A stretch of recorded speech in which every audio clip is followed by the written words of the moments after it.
Good evening, ladies and gentlemen. We're born again. There's new grass on the field. Or should I say AstroTurf? That's a baseball term, but it's time to get back to high school football.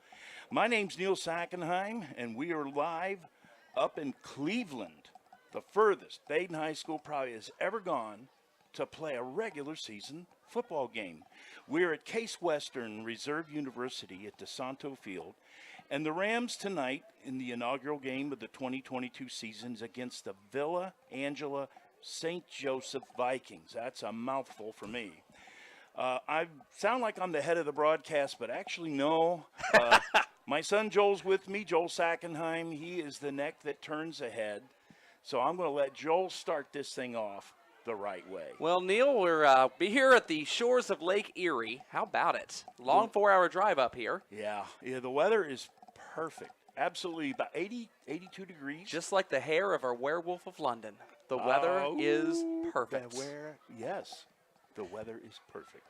So the Baden Rams last year, that was unexpected. A state championship run, made it all the way to Canton, lost to the Chardon Hilltoppers right there at the end with a second-string quarterback. That second-string quarterback, Alex Ritzie, is going to get a start tonight, the first regular season start of his career. Ritzie stepped in against the Bellbrook Golden Eagles in the regional finals. And I'll tell you what, he stepped in admirably for Landon Vitterick, a senior who is now lost 22 seniors, 25 seniors? How many is Baden losing? 25. 25 seniors are gone. My word. He's got 7 this year. 7. Yeah, Yordy's only got 7? But Villa Angela's very young as well. Well, I think I may have misquoted because the 7 probably was the one for the Vikings. For the Vikings, exactly, right. Exactly. So Chardon Hilltoppers end up beating Baden 21-14. That game was 14-all with a couple minutes left to go in the fourth quarter of that game. Baden wants to get that out of their system tonight.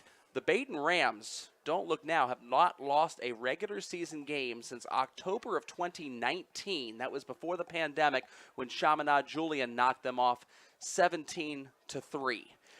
Villa Angela St. Joseph, let's talk a little bit about them because I'm sure most of our listeners are from the Hamilton area, probably do not know a whole lot about the Vikings. Dad, you've got a few notes on Villa Angela? Just a few notes. Their head coach is Jeff Rotsky, and he had a suspension. Yeah, we'll talk about that here in a second. Go on. We'll get back to that, but Johnny Lemons will be coaching this evening's game.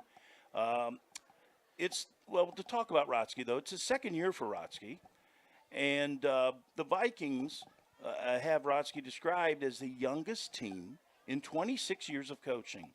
There are 45 freshmen in the 95-player roster and a large group of sophomores, 40 sophomores this year. They're the ones that have 7 seniors. They're big. They're strong. They have 1 or 2 prospects for college, for D1, and you're going to be hearing their names quite a bit tonight. They've got size, and we talked to Nick Yordy before the game, and he's very, very well aware of their size. Yes, Bo Jackson, of all things. Bo Jackson is the running back, and he is 6 foot, 140 pounds. He is lightning in a bottle. He's only a sophomore, and Dad, he's got college offers up to wazoo already. Yeah, I have Ohio State, Penn State, Kentucky, and Pitt. All interested in him. Probably name a few. Yeah. And he's a sophomore. He'll be wearing jersey number 2 tonight. His real name is Lamar, so if you prefer Lamar Jackson, it still sounds like a really fast NFL type of player. Absolutely. But Bo Jackson's going to be lightning. Go ahead, Dad. No, you had something. Finish your sentence. I was going to say we had not a quarterback controversy as you might expect. It was a quarterback contest. A quarterback contest for the Vikings. In the offseason, and that was between 2 gentlemen by the names of Kylan Stuball and Kalen Cooper. Yes, Kyan Cooper and Kylan Stuball. The names sound very similar to the first names. It was being reported at Cleveland.com that Stuball was the big-armed gentleman. He's only a sophomore. And that Cooper, number 4 on the roster, is more of a speed guy, more of a threat to scramble. So it was not really reported which of these 2 gentlemen Cooper or Stuball was going to get the starting nod tonight. I don't know if that's a Belichickian tactic there by Johnny Lemons and Jeff Rotsky. We talked to Nick Yordy on the field before the game, and Yordy was not sure. He did not know who was going to be starting tonight. But we do. We do. So stay tuned, and we'll tell you at halftime. No, we'll tell you right now. It's going to be Kylan Stuball, the sophomore. Yes, he's 6'3", 205 pounds. Stuball has got the big arm, and they're going to go ahead and trot him out here as a sophomore starter. That does not mean that Kyan Cooper, the senior, has had his career shortened or that they're giving up on him. They are starting him, the speed guy, at wide receiver tonight. Okay. So Yordy has had to prepare his defense for either quarterback. They still don't know in the locker room right now, unless they happen to be live streaming this. We're only 4 minutes until kickoff or so. Okay. But it's going to be Kylan Stuball. To wrap up the information we have so far for, and here I go, it's a long mouthful. Villa Angela St. Joseph? I just want to see VASJ. VASJ? VAS, the Vikings. The Vikings. Yes. There's another talent standout that they speak of, and it's Amani Powell. He's another key playmaker. I'm not sure if he's what side of the ball. He's a running back. He forms a two-headed attack with Bo Jackson. Okay. And the Vikings' defensive line will be led by Devin Hendricks and Ray Shaw Black and Dom, short for Dominic, Dom Kirks. And they're expected to be strength. And Nick Yordy is very well of that. Very, very aware of that. Yordy seems to think that Villa Angela St. Joseph, and watching the film, is going to be a little bit bigger than Baden tonight. Should be a very similar matchup. They're going to be very young. They're going to be very inexperienced, but they are big. Max Gambus also, number 67. He's an offensive lineman. He's a sophomore. Jeff Rotsky's been coaching a long time, 20-some years, 25 years. He has never named a sophomore as a captain for any team he has ever coached. That changes tonight as Max Gambus, number 67 for the Vikings, is going to be a captain. Go ahead. 5'11", 240 pounds. Offensive lineman. He's the captain. Now, as for Baden, again, Ritzy came in, stepped in very admirably last year for the Rams when they needed him most. He's going to need to rely on Carter Russo because Jack Walsh has now graduated. One of the many, many seniors that Baden lost from last year's state finalist team is Jack Walsh. Carter Russo, he is a senior. He's been waiting for his opportunity, for his time to shine. Nick Yordy basically said as much in the pregame conference with us. Look for Carter Russo probably to go big. Baden runs a shotgun formation, but it is a power shotgun formation. Put a lot of wide receivers out there, use them to spread out the defense to make them guard you honestly, and then try to gash them up the middle, formerly with Walsh, now with Carter Russo. We'll also have to keep our eyes on number 11 for the Rams, Braden Moore. He'll be on the field both sides of the ball. He really shined last year as a senior. He's both a wide receiver as well as a defensive back. A lot of interceptions last year, Dad. I'm out of material, folks. You're already out of material, Dad? I'm telling you, you would be. This is my first broadcast. I used to be the PA announcer. Back in the day. Back in the day before Dick Schmidt had it. Yeah. Who was before Dirk Allen. Dirk Allen, who has it now. And all I had to do was just look for a number, get some help, and call a name out. So broadcasting on TV, Joel tells me, is a whole lot easier. It's mostly like it for play-by-play. And I think Joel's probably going to have to do that. Make a mention of our camera tonight. It's going to be glary for a little while. The sun's going to be up a little bit longer. This is the setup we have here at Case Western University. As you can see, we are staring directly into the sun. We are on the home sideline. So basically what we're looking at is we're looking directly into the sun. All of the seats here, think of Roger Bacon, but on a much grander, broader scale here. Both the Baden fans and the Viking fans are going to be seated here on the home sideline together. So there is no place to put a camera on the opposite side of the field and look back. That would have been so the sun will eventually set behind these dorm buildings. Really cool setup. If you can pan, Dad. Yeah, what this is the campus now as we're playing the national anthem. Would we pause for that? We can Joel? pause for the Let's anthem. take a pause for the playing of the national anthem.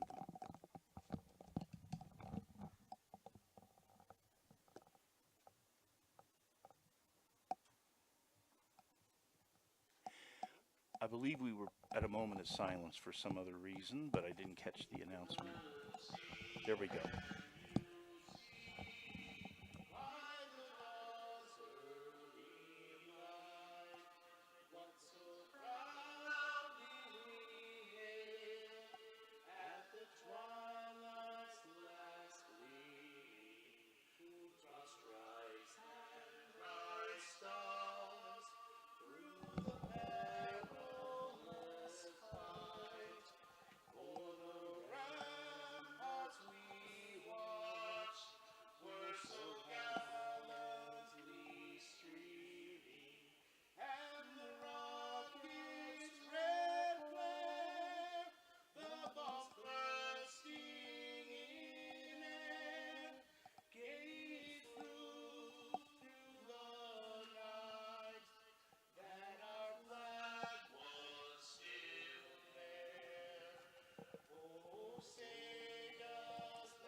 there you have the national anthem Sung by the PA announcer, right Dad. next door to us. He did an excellent He started job. playing a recording of the national anthem. It didn't work. That's it wasn't what that playing. was. He turns to us and says, is it playing? We shake our heads no. He just goes ahead and hits the PA button and then rattles that thing off. With the way things have gone in the news these past year, there's always a moment of silence for something, and we didn't have anything. Now, I have the camera panned over toward the scoreboard and the flagpoles there, but I'll pan across, and as you can see, this is engulfed by campus dorms. Now, there you see the rays of the sun. You see my Baden right here. That's on the T-shirt. That'll go away eventually when we get the when sun the sun down. goes down. But you can see the buildings in the distance around the entire football field. It's just a beautiful, gorgeous campus. It was a picturesque ride right off of the freeway coming in tonight. Absolutely. Right there by Lake Erie. Got a little glimpse of that off of I-90 on the way in here tonight. And, yeah, all of the dorms face the football field. So if you get the right dorm, if you go here to Case Western Reserve University, you can sit there, study in your dorm, and overlook the football field. Not a lot unlike having one of those special rooms up there at the Renaissance Hotel in Toronto if you're going to a Blue Jays game.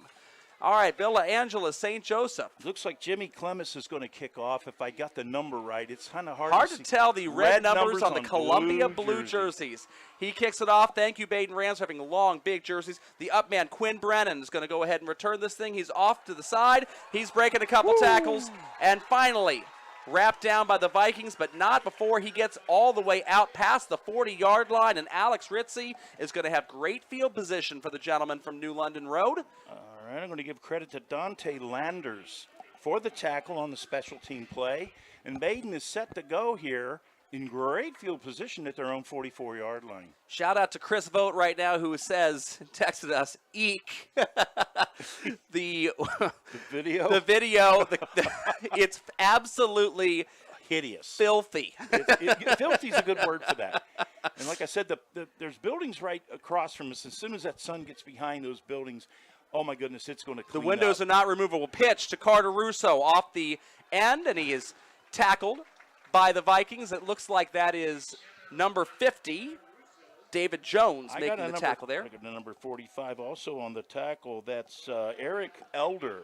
An initial hit probably by Bo Jackson. I don't know if he's out there, Joel, but I thought I saw a number 2. He's on the near sideline, near the 47, 40, about the 50 now. I think he's up on the line at the bottom of your screen defending. Dominic Kirks. That's your big culprit name. there. Yep. 4 wide receiver set. They send Braden Moore in motion. They toss a backward pass to Moore, who takes it and runs with it. Off tackle, trying to use his speed, get him out in space to the wide side of the field. That's going to be enough for a first down for the Baden Rams as they cross midfield. Nice, safe, easy pass for Alex Ritzie on the play. We asked Jordy before the game, was he going to put the kid gloves on his junior quarterback making his 3rd career start, or is he going to cut him loose? And Jordy said no restrictions on Ritzie. We're cutting him loose tonight and seeing how he does. Trips formation, pistol formation. Carter Russo lined up behind Alex Ritzie. We've only played 1 minute here at Case Western. No score early on. Man in motion, that's Russo. The handoff goes up the middle into that thick, beefy defensive line of the Vikings. And Russo is stopped in a wall of humanity. Here's the wall right here, folks.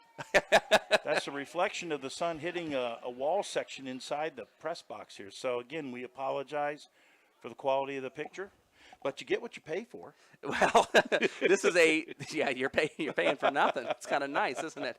You get what you pay for. Free broadcast tonight, everybody. Everybody who's watching on the live stream. We got over 100 viewers already right now. And commercial free. Including Rachel Nusky, who texted me and said, hey, I'm listening. Here we go. Shotgun formation. Man in motion is Austin Buckle. Ritzie looks for a quick out to Moore. It's thrown behind him, and Moore cannot wrangle it in. Now, that is Bo Jackson in coverage. So he was on the coverage, and I think he heard footsteps. You saw Bo's coming, like, look out. Bo knows defense as well as offense, apparently, for the Villa Angela St. Joseph Vikings. 10:23 remaining here in the first quarter of play. 3rd down and 8 for the Baden Rams. So make or break now, Rams. Let's go. And we'll see what the powder blue. They look like the Houston Oilers. Little Oiler-like. Yeah, I can see it. sets his feet, and the ball is dropped. The pass was intended for Rowan Brown, a sophomore, and Brown does not help out his cause for the Rams as that one goes right through his fingers. Ritzy's like, you got to be kidding me. Caleb Sherman on the coverage for the Vikings. If I got that number right, yeah, it looks like it's him. So we're going to go back to punt. Can't catch a number from the This side. is going to be Reese Anzalone, who had a huge game against Granville in the state semifinals. I actually got to write an article about a punter back then. He takes over for Viderick, who is also graduated. Viderick was the quarterback, but he was also the punter. Reese Anzalone. Andre Spinks, I think, is back for the punt. Blasted to Spinks. That's going to be toward the goal line and into the end zone. Drew Enninger tried to track it down, but it was just a little beyond his grasp. And so the Vikings will begin their first possession on their own 20-yard line. And we'll get our first look at the Baden defense, as well as Kylan Stuball and the Columbia blue-clad men from Lakeshore Drive. Not the Chicago Lakeshore Drive, but the Cleveland Lakeshore Boulevard. My apologies for poor camera work on the punt. We're only a two-man crew up here tonight, so we're trying our best to get this thing done. Danny Vogt, we miss you, bud. Yeah, boy, I'd rather just run the camera and not think about anything else. Quick pass to Bo Jackson. He breaks a couple tackles and finally tracked down by Carson Cheek. And again, thank you, Baden Catham Club, for very large fonted numbers so we can see exactly which Rams are doing what. Much easier to tell these than the Viking-clad jerseys. Second down and very short. Bo Jackson did not quite have enough for the first down there. 10:05 still remaining. We had a few incomplete passes, so a few clock stoppages still in the first quarter of play. I think if they stop Bo, they're going to stop him. Stuball pump fakes, then nobody Here comes open. Our defense. This is Starts the running. defense. Tries to track him down and finally brought out of bounds.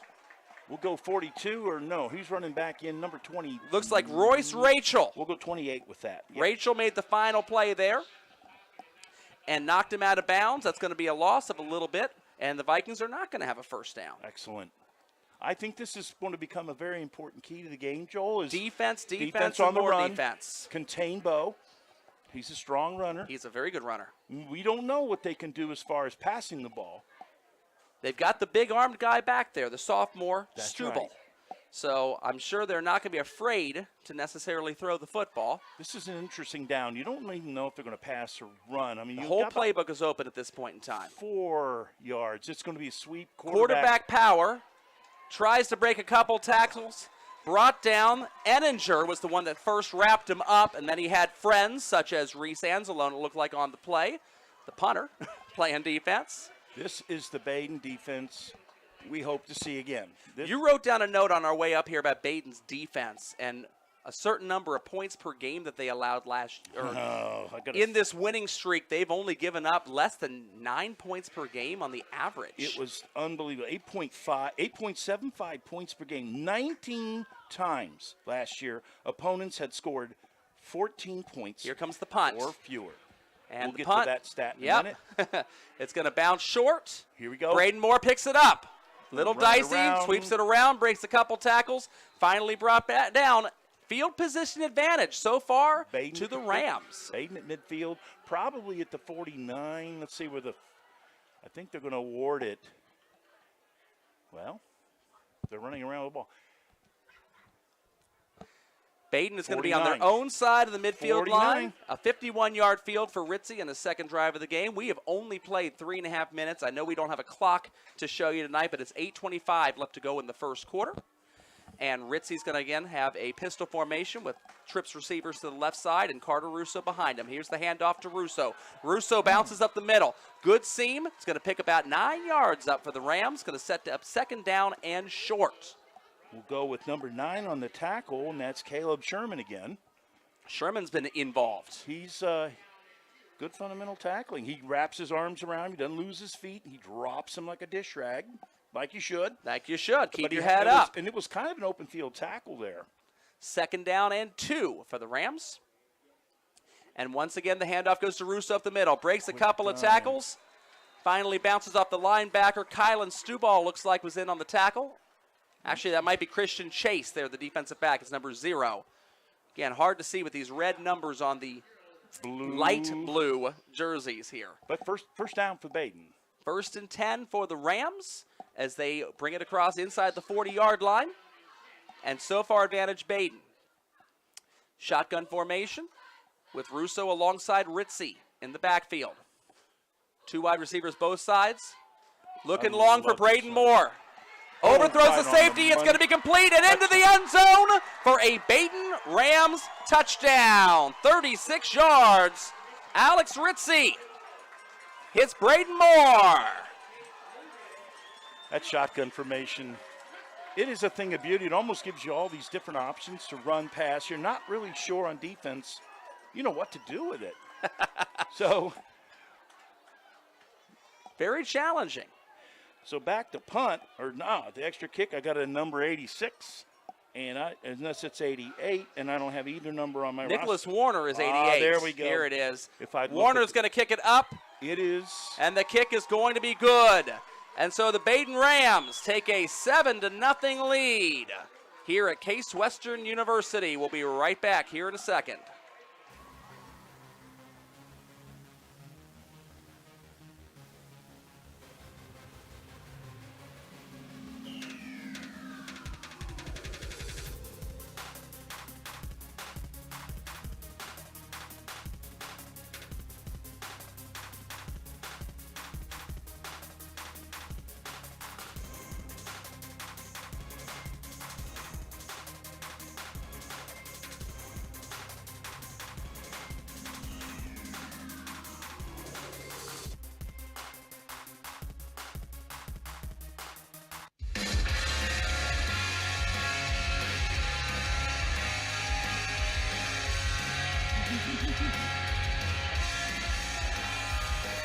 And we're back here at Case Western Reserve University.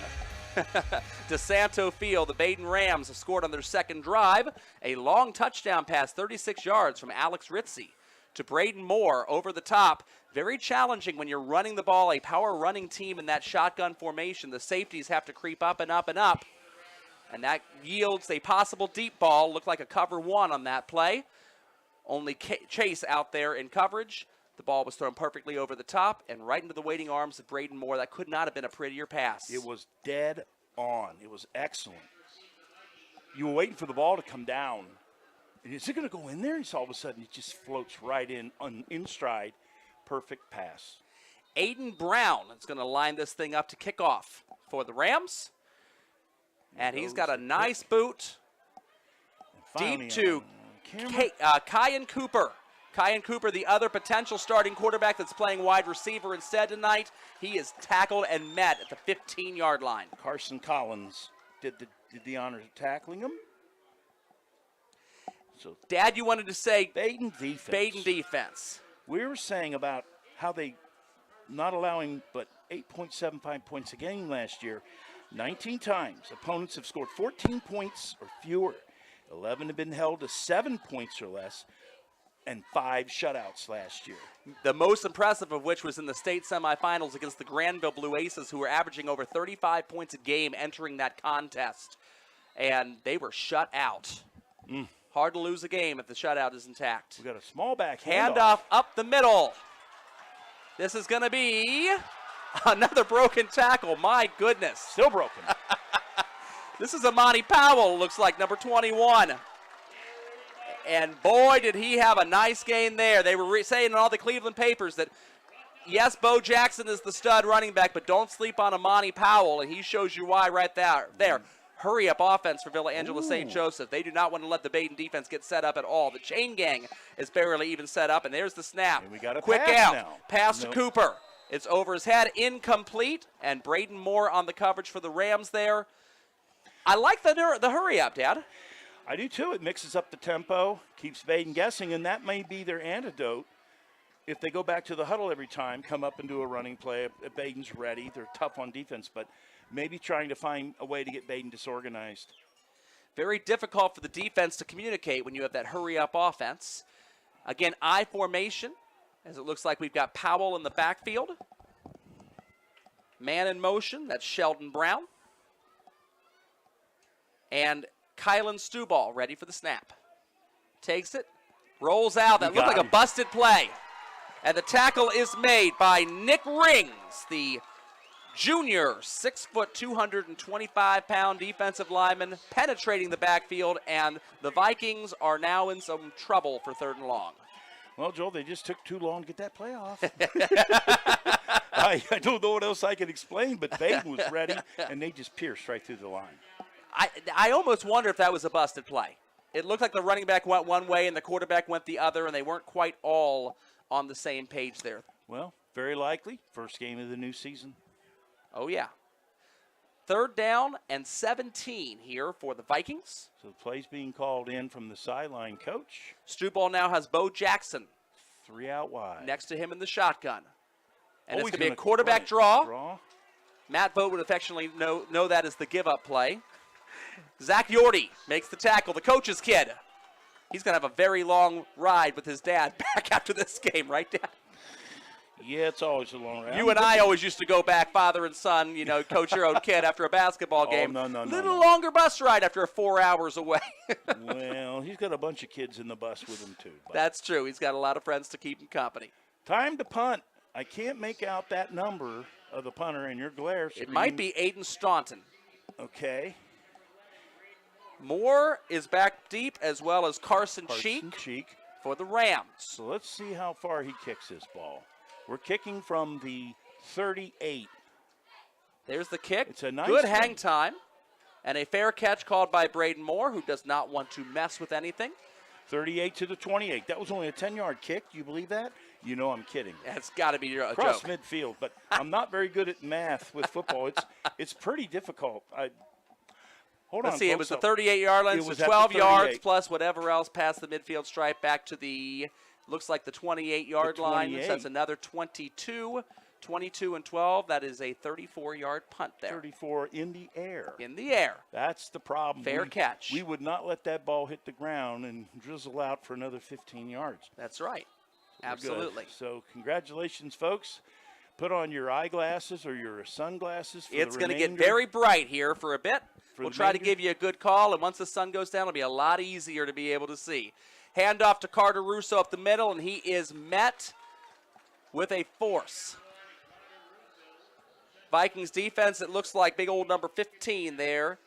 Linebacker Tim Gonakis with the tackle there. No gain. 2nd and 10. Still at the 28. 28-yard We're line down for the to Rams. 5 minutes in the first. So 7:30 long, kickoff. Yeah. Other than 7, we're going to be the last game finishing up in the state tonight, I have a feeling. Well, Unless somebody goes to 4 overtimes. It's giving us a better chance to get some sunshine out of the That's the true. air. It's kind of a blessing. Ooh, a nice pickup. Braden Moore catches that pass, and he kind of wishes he wasn't. I think that was Bo. I'm starting to see him by just By the dreadlocks? the size of him. Uh-huh. If you look at the back of his hair sticking out of the helmet there, Bo Jackson's got those flowing dreads going on out there for Villa Angela St. Joseph. That is a loss of 3 on the play, and it's going to be 3rd and 13. We're going to see how aggressively Nick Yorty elects to play this with his quarterback. Yeah, we're fairly deep at our 25. Here we go. 3rd down and 13. This is a horrible picture. We apologize. So we'll try our Oh, looks like we got motion. Pre-snap motion. This is going to be a penalty. It looks like Illegal the procedure. Vikings jumped off sides. So now all of a sudden the playbook might open up a little bit more for the Baden Rams. We'll march it up to the 30-yard line, and it'll be 3rd and 8. 3rd down and 8 for the Baden Rams. And great clock management. The clock stops at 4:03. Thank you, Vikings. Well, again, there's not been a lot of clock running in this game because there's been a lot of passes being thrown. Yep. And come to think of it, we got an official timeout as we have an equipment problem there. That is Dominic Kirks has the equipment problem.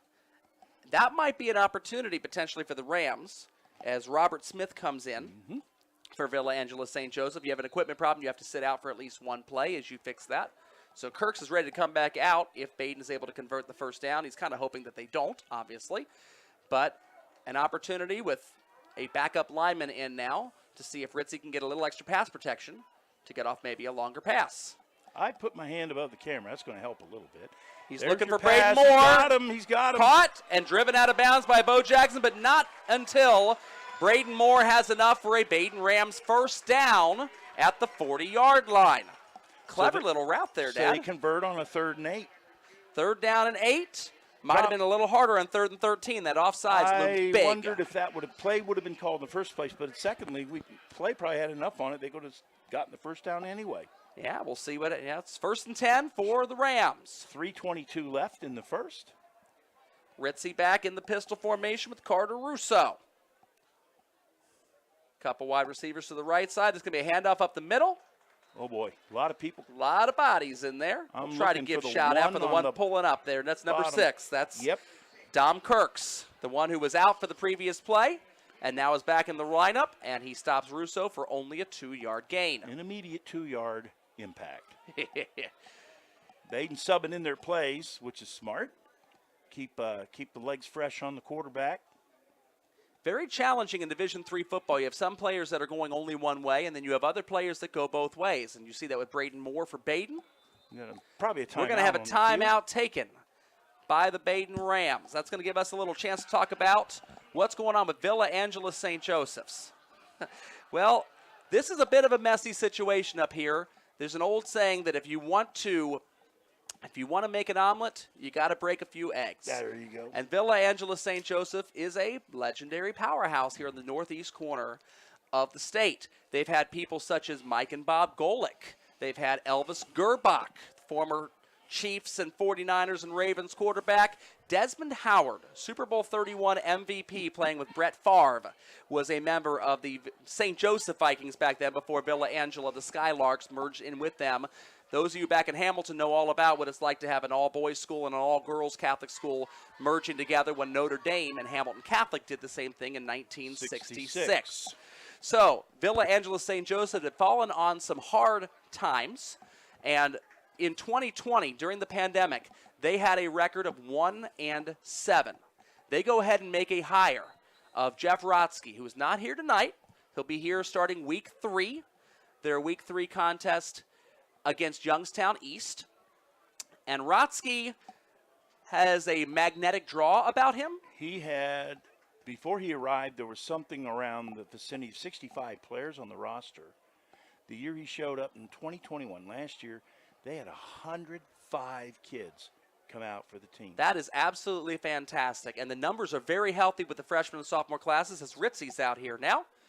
We'll continue that story probably at the end of the quarter. Try to get some of the glare down, folks. Handoff? No, fake handoff. The pass is to Braden Moore, who makes a dazzling catch. Braden Moore then stiff arms Dante Landers on his way out of bounds. Very athletic play there for Braden Moore, and a first down for the Baden Rams. Tremendous concentration on that, Dad. Yeah, the ball was flipped in the air, and he could have been thinking about, oh, gosh, I'm going to get hit. But he stayed with it. He pulled it in first before he took off. Sometimes kids will take off before they get it on their hands. Don't listen to me, folks. I don't know what I'm talking about. But I was just making that up. But I thought we did all right. He did a great job of pulling it in, not to lose his concentration. A great play-action fake on that fake handoff to Carter Russo also probably opened up more, so he wasn't going to get hit by the defensive backs. They were still focusing on the run and changing channels to pass defense. Ritzy, quick slant. In the middle, That's Quinn Brennan. Quinn Brennan, a junior wide receiver. He only had 5 catches all of last year. Buried a little bit farther on the depth chart. He's one of those, is it going to be rebuild or reload? So far, so good for Quinn Brennan on a kickoff return, and now a quick slant pass for a 1st and 10 for the Rams. Best I could tell, that was Darian Taylor on the tackle number 36 for the Vikings. And we're closing in at the 2-minute mark of the first quarter. Long quarter. Very long quarter. Feels like a long... Well, it's forever when you do broadcasting. That's a different experience. So. Well, it's forever when you're playing against Alter and they're running the ball on the wishbone the entire time. Handoff to Russo, tripped up in the interior line. It looks like that was Eric Elder making the tackle for Villa Angela St. Joseph. It's going to be 2nd down as we are now under 2 minutes left to go in the first quarter of play here at Case Western Reserve University. And I confirmed Joel's call. I was looking for number 45, and I guessed correctly. Eric Elder on the tackle. 2nd down and 9 now for Ritzy. I like the offense. Actually, it looks like, is that Braden Moore going to take the snap in the backfield? Yes, he's got Braden it. Moore is going to run a little Just run quarterback it. power. Oh, he hops through and he's Hops gone. through and he's gone almost. Almost. Inside the 10-yard line. Diving tackle to save that potential touchdown. I think It's a single-digit number, Dad. it's number 4, I believe. And Kyan Cooper, Kyan Cooper the picked senior, him up, saves the tackle, saves the the touchdown. Absolutely. Baden could be up 13-0 here before the end of the first. Baden ran that type of play with Jack Walsh last year, a direct snap to a running back there. Keep an eye on who's receiving that snap. Every once in a while, it won't be Ritzy. Ritzy now back behind the center with Russo behind him and an H-back. Caden Starks to block. Ooh. Russo gets the handoff and is immediately gobbled up in the backfield. Again, it might be number 36. It looks kind of dark to tell, but Darian Taylor may have been able to punch through. I'm looking to verify that It is number. so difficult to see. It that. is 45. Elder. That is Elder again. So Easier to see the back side of the jersey than the front side of the jersey on these Villa Angela players. Second down and goal now. 30 seconds in the end of the first, and we're knocking on the door. Same formation with 2 extra guys out. Fake to He's Russo. looking, he could run this. And he almost does. Oh, he Ooh, coughs it up. He fumbles it. Who's going to pick it up? And is it going to be picked up on the field? The Baden Rams got the ball. somehow cover up the football. That slipped through 4 Viking sets of fingers, and finally, Zach Yordy, Johnny picked it on up. the spot, as Ritzy coughs that up, and that is going to end the first quarter of play. The Baden Rams have a 7-0 lead. So to continue our story on Villa Angela St. Joseph, since we have a little bit of time, as they got to walk 90 yards to the opposite And end. I'm going to point your camera of the field. across the field over to that side as we wait. So Rotsky has this magnetic ability to attract players, for sure. He's got over 170 wins in his coaching career, and he's only been coaching about 25 years. He's more than halfway up, I would think, State of Malone. I think I read 26 years. Okay. So they hire him away. Villa Angela St. Joseph, after a 1-7 season 2 years ago, they hire him away from Euclid, who's the Division I public school, very close to here, about 10 minutes away. Euclid used to be where VASJ had their games, and obviously now they're not playing at Euclid's home field anymore. You can imagine why. Certainly some friction when you hire away such a great coach from your neighboring public school district. Rotsky ends up getting suspended for 3 games, potential recruiting violations, had his hearing with the OHSAA. He says he did nothing wrong. I have no opinion on it at all. The newspapers are reporting little bits and pieces, but basically Rotsky missed their playoff game last year where they lost to the Glenville Tarblooders in the second round of the postseason. And so he is also suspended for tonight's game, and for next week, Rotsky will come back in week 3 against Youngstown East. I know everybody here at Villa Angela St. Joseph is super excited to have him back. Johnny Lemons, who's been his assistant coach for 16 years, is acting head coach tonight and next week's game against Cleveland JFK. Opportunity here for Baden if they can walk out of here with a win against a very tough up-and-coming team. Rotsky went to Villa Angela St. Joseph last year. They went 7-2. He really righted the ship very quickly, and that is going to start churning and churning and churning over the next few years. It's going to be really interesting if we follow Cleveland to see what happens up here with Villa Angela St. Joseph. They've been bumped up to Division III, so Baden could potentially see a team like this in the state final if they are able to get back here in the next couple of years. Third and goal for Ritzy. We'll see how daring they decide to go as he throws to Braden Moore in the end zone, and it lands out of bounds. We were talking to Nick Yordy before the game, and he was talking about Jeff Rotsky and how good a coach he really is. Oh, yeah. Rotsky's a wonderful coach. He almost breathed a sigh of relief that He's he not wasn't here tonight. going to be there. And I said, Coach, he doesn't play football on the field. He doesn't play. He It's just true. stands on the sideline like we do. And he laughed, and he got what I meant. But sure. Coaching makes a big difference in football. It really does. But if he does do what he's supposed to do as a great coach, as any good coach, you know, the game is the game, but you prepare them in practice. Absolutely, and he's still been around for practices, and Villa Angela is going to be a force to be reckoned with. I have no doubt about that, and Baden's hoping they can steal a win here tonight up in Cleveland and then get a lot of second-level points. That's their hope. Warner. Warner is back. Long field goal. Ooh, he dropped it through. And it's good. That's 33 yards out for Nicholas Warner, and the Baden Rams have taken a 10-0 lead. We'll be right back here in a second.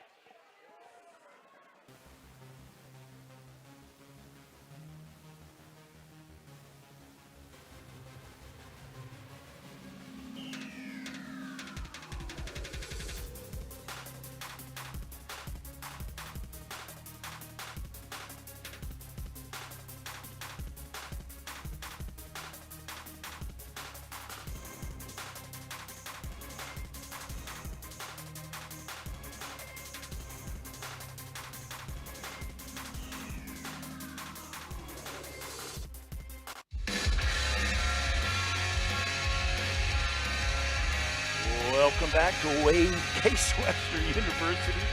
I missed reserve. That's your old DJ voice, Dad. Yeah, it is. I reserved that word first. You reserved Case I did Western not want to first? use it. Now I'll bring it out. Newspaper article. Yeah, this was Dave Nichting brought this to us. He's a graduate of Hamilton Catholic. Yeah, class of 56, he told me. That's fantastic. He's got a John Carroll University shirt, so he must be up in Cleveland now. Nichting, a relative of the Nichtings that are involved in Hamilton West Side Little League, and he comes asking if we're WMOH. We're not, but he basically, I've got all these newspaper articles for you. Here's the kick going deep.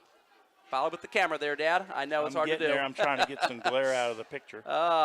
Tackle is made at the 25-yard line, and that's where Villa Angela St. Joseph will begin their first possession of quarter number 2. Yeah, Bo Jackson ran that one back. I believe that is him. But anyway, the newspaper is the News Herald. Cleveland News Herald. In Cleveland. And they had 7 sports writers. And, of course, you know, this is what everybody does in their hometown. They make predictions of who would win the game. Absolutely. Who wins, who loses. All 7 picked Baden. All 7 picked Baden. Here we are, 10-0. 10-0. So maybe they knew something, or maybe Villa Angela's got some gas in the tank to be a second quarter or a second half team here. I know Yordi is definitely not counting his chickens. He's not going to take anything for granted here as Kylan Stuball comes back into pistol formation. It looks like he's got Powell there. Amani Powell's in the Next back. to him. He had a Small dynamite guy. run in the first quarter. But he's going to throw. It's going to be a throw. The throw is complete on the outside for about a 4-yard gain. And that's going to be tackled by number 32, Caden Starks, for the Rams. And it looks like that's Andre Spinks that made the catch there. It's almost easier to wait for the PA announcer next door who knows all these Villa Angela players than to see these red font on the blue jerseys. Folks, my goodness. You might as well face it. I showed up. You got the B team on the air. So. We need Danny Vogt's beautiful eyes. Oh, Danny, we miss you, buddy. Offsides, Baden Rams flinch, and so it's going to be 2nd down and 1 for the Vikings. And I'll move the camera 5 yards. There we go. There it is. We're almost at sunset. Give it about 15 minutes, folks, and the picture should get a lot better. 2nd and 1. Man in motion. That's Powell. It's going to be a quarterback power. I'm going to run it. Ettinger's going to meet him in the backfield. Jumps off the block. Kyan Cooper was trying to block Drew Ettinger, and Ettinger was having none of it. Meets him in the backfield. What was a 2nd and 1 on a quarterback, what we think would be a pretty safe play call on 2nd and 1. They're going to lose 7 yards and make it 3rd and 8. You know, I would take those odds every time. If we give up a 5-yard penalty for being offsides, let them come on in there and erase that penalty completely. Baden just barely gets off the field. And I mean just barely. Slant pattern. Complete. First down. The tackle is made by Carson Cheek. That's Spinks again with the catch, and a 1st down and 10 for the Vikings. Hurry up offense caught Baden's defense off guard. They caught him substituting very late. And again, up to the line come the Vikings trying to neutralize Baden's vaunted defense. Reminds me a little bit of Granville last year. Yeah, they could be very explosive. Very quick, very explosive. Handoff goes to Powell. Powell tries to bounce it outside. He is fast. Wrapped up by Moore and tackled as he goes out of bounds. Powell is only 5'6" and 160 pounds. He looks like Darren Sproles out there. Or for those of you that are older, think Dave Meggett back in the day. The sun is going down. Yes. The picture is getting clearer. It's starting to make sense. Everybody is very happy with this. By the way, shout out to Gary McFarland, who says hello. Hey! McWild! McWild, yes. Handoff to Powell. He's met up the middle. And that is 32 once again for Baden on the tackle. Caden Starks. Royce Rachel also in on the play, kind of wrapped him up on the bottom, was laying on the turf with an armful of leg, preventing him from being able to go anywhere. Powell's a slippery little fella. Big play here. 3rd and 5. Now the play's being called in, so Baden will be ready. I predict that they're going to put him in 4th down. Baden's going to be ready. Okay, We'll 3rd down and 5. We'll see if the Vikings have something drawn up for the Baden defense. 4 down linemen, 4 linebackers, it looks like, for the Rams. It's going to roll out. He's looking for Cooper. Through his hands. A little bit high, but Cooper might have been able to come down with that. We had Carson Cheek on the coverage there, but really had Stuball and Cooper been able to connect, that was a first down waiting to happen for the Vikings. That pass, I think, came in a little bit too hot. Just a hair. Above his head. Above his Had head. to go up and snare it, but it was pretty strongly thrown. That's the big arm we've been talking about. That is the big arm for Kylan Stuball, the sophomore. And again, how many sophomores does Villa Angela St. Joseph have? My gosh, 45 freshmen this year, 43 freshmen last year, as they try to restock this once fabled program back to the heights that they used to know. Punt from Kirks. Cheek. Going to run it back. That's Moore. Braden Moore, number 11. Around the corner and finally brought down. And again, apologies, that was actually, it looks like, who was the punter on that play? It's hard to see that number. Is that 18? I thought it was 12, Joe. Aiden Staunton. Aiden Staunton, 18. Right. These numbers are so challenging. All right. So the Baden Rams have the ball back. 8:49 remaining in the second quarter of play. They've got a 10-0 lead on Villa Angela St. Joseph's Vikings. Well, our picture's improving by the minute. We'll take it. And a whistle's blowing. It looks like we've got an injury. That's Braden Moore on the field. I hope he's all right. That would be a big loss for the Rams. He's holding his arm or his wrist, it looks like. Yeah, and Yordy's coming out there. Yeah, he's got his arm tucked a little bit. Looks like the left arm, potentially. Yeah, it might be a hand, Joel. Might be a hand, might be a wrist. He was the one that just returned that punt.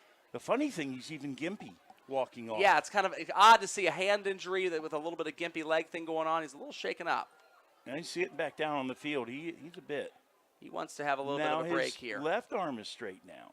Interesting. It could be a knee or something. Something of that nature with a leg injury. To wrap up what we said about Rotsky, and to drive this point home about what a good coach he is and what a good coach he is expected to be for Villa Angela St. Joseph, Euclid, after losing Coach Rotsky, goes 0-10 last season. Wow. That's a game changer. That is definitely a game changer. Obviously, Lemons comes with him over here, and probably a lot of the other loyal assistant coaches that Rotsky has worked with over the years. Yeah, Villa Angela St. Joseph is definitely on the way back up to the heights that they used to know back when they were St. Joseph High School. Braden Moore got up on his own power. He's still on the field. I think he's going to walk up. They might keep him on, but I don't know. He's going to be off for at least one play. He has to be off. That's got to be off for at least one play, so we'll see what happens. He'll be off this play. We'll keep an eye and see if he comes back on second down or any play beyond that. It looks like Villa Angela St. Joseph's defense is on the field, ready to roll. Yordy's had a last word with his offense. Referee has marked the ball ready for play, and we are ready for 1st and 10 for the Rams. Again, they're starting outside their own 40-yard line. Baden has had a tremendous field position advantage in this game. 8:49 on the clock and ready for the snap. Ritzy back in the pistol formation with Russo. Hands off to Russo up the middle. Right up Russo the middle. slips through. Nicely done. Finally hits a tackler. We got a cleaner number 43. 45, that's Elder. 45. There's no 43. There is no 43. It makes it easy. It looked clearer to me. I've got my glasses on, but we'll try our best. Eric Elder on the tackle for the Vikings. 2nd down and 3 after a 7-yard Carter Russo run.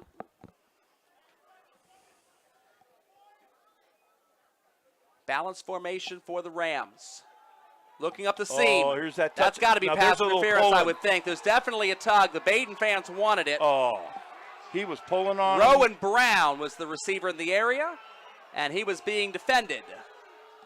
Looked like by Sheldon Brown, who had basically 2 fistful of jersey, but no flag. So, did you see 2? I at least had one. I know I saw one, and well, that a little commotion from the fans. We wondered how many Baden fans would come up here tonight, and you can hear them from up here in the press box. We can't really see all that well because they are directly below us. But Baden has brought a pretty nice contingent from the herd up here 4 hours away to Case Western Reserve tonight. It just looked like the NFL. You know, you have kind of pushing off a little bit too on the offensive side. Hey, get off me, you know. So it's probably why they didn't have a flag. Halftime score in Oxford. Monroe leads Talawanda 21-3. Fake handoff for Ritzy. Sets his feet, throws across his body, back into the hands of Rowan Brown. And Brown has a big gain on 3rd and 3. And the Baden Rams are once again in business. A big shout out to Zachary Estrelado. Huge block. huge block that opened it up for the quarterback. They had like an inside linebacker that just shot the gap, and he picked him up and bounced him. There is a flag on the field way behind the play. Oh. You already can't be thrilled about this. It was a huge block. It was a huge block, and I wonder if it was legal or if it was somebody. Oh, no. It's an illegal formation. No, it wasn't a legal block. It was a perfect It was block. not a hold. It was an illegal formation was called, so it's only a 5-yard penalty, but it's going to cost them that 30-yard gain on the play. Would that be considered, Joel, a dead ball foul? No, it is not because they allowed the play to They continue. did allow so the illegal play. formation. Okay. 3rd and 8. Yeah, they did not wave off the play. That's They did not. They allowed the play to continue. Ritzy's back again in the pistol formation with Russo. Russo's going to lay a block. Ritzy had a little time. Now the pocket breaks down. There we go. Yep. And there's the sack, and that is going to end this possession for the Baden Rams. Trying to catch a number here to give proper credit I'm where going it is due. I'm It's a going 4 at the end. 34 on this. Momo Palima. That is Momo Palima. All right, He got 34. to the sideline. I kept my eyeballs on And he him. was 34. But he was 34. But he was 34, to quote my dad. Yes, Momo Palima with the sack for the Vikings, and so Baden is going to have to punt. Reese Anzalone going to go ahead and punt this ball for the Rams as the coaching staff, they're missing a player. Something's wrong. Yeah, They only have 10 out there on the field. Baden coach come out on the field, too, like, hey, what's going Nick on? Rings finally comes in, takes a spot on the offensive line. Pre-snap motion here. That's just a little bit of window dressing, and a little bit more window dressing as they look over Villa Angela's defensive line and go ahead and get set. And a punt for Anzalone. He kind of shanked it a little tall. Yeah. And it hits the Baden player. It actually hits Dominic Pate, the gunner. And the beanbag comes thrown in there. That ball is going to be dead wherever it hit Pate. Dante Lander's doing a good job staying away from that ball. It's like, I'm coming to get you. And he's, no, you're not. Well, once it hit Pate, it's going to be nothing other than Villa Angela's ball anyway. And then it took a hop off of Pate going backwards. So the Vikings are going to get the benefit of that hop. They're going to start this possession at their own 39-yard line, which might be the best field position they've had all game. I believe you're right, Joel. 1st and 10, 6 minutes, 37 seconds remaining in the second quarter of play. Villa Angela St. Joseph back under center with Kylan Stuball, the sophomore quarterback. Man in motion, that's Kirks. Off to the end of the line, look for a stretch play to Bo Jackson. Bo's got some speed. Here he goes. Cue the Tecmo What music. a hit. Oh, a great stop there. Number 11. That's Braden Moore back onto the field. He's not going anywhere, folks. He's just fine. Bo Jackson had a very nice, very promising looking run to the outside, and Braden Moore just stopped his momentum in its tracks. 2nd and 4 now for the Vikings. And that's the hard thing about playing against Baden's defense is even when you have a good play, it's just hard to beat all 11 of them. A lot of good players out there on the Baden defense. A lot of very persistent pursuit. Quick pass. Little hitch that is caught by Spinks. And Andre Spinks is going to have a first down across midfield for the Vikings as we cross just below 6 minutes remaining in the second quarter of play. Rowan Brown making the tackle out there in the flat. 1st and 10 for the Vikings. 10-0 Rams. Joel Sackenheim, Neil Sackenheim, father and son, made the 4-hour road trip so you don't. Glad to have 154 of you watching right now on the live stream. This is awesome. Handoff goes to Bo Jackson. Bounces outside, breaks a few tackles. He's got some room. And a shoestring diving tackle at the last minute. That was Nate Ostendorf, number 42, it looks like, that made the shoestring tackle because I thought Bo Jackson was gone on that one, Dad. I'm going to say it again. We stopped Bo in that running game. We got a good game here. We can take care of it.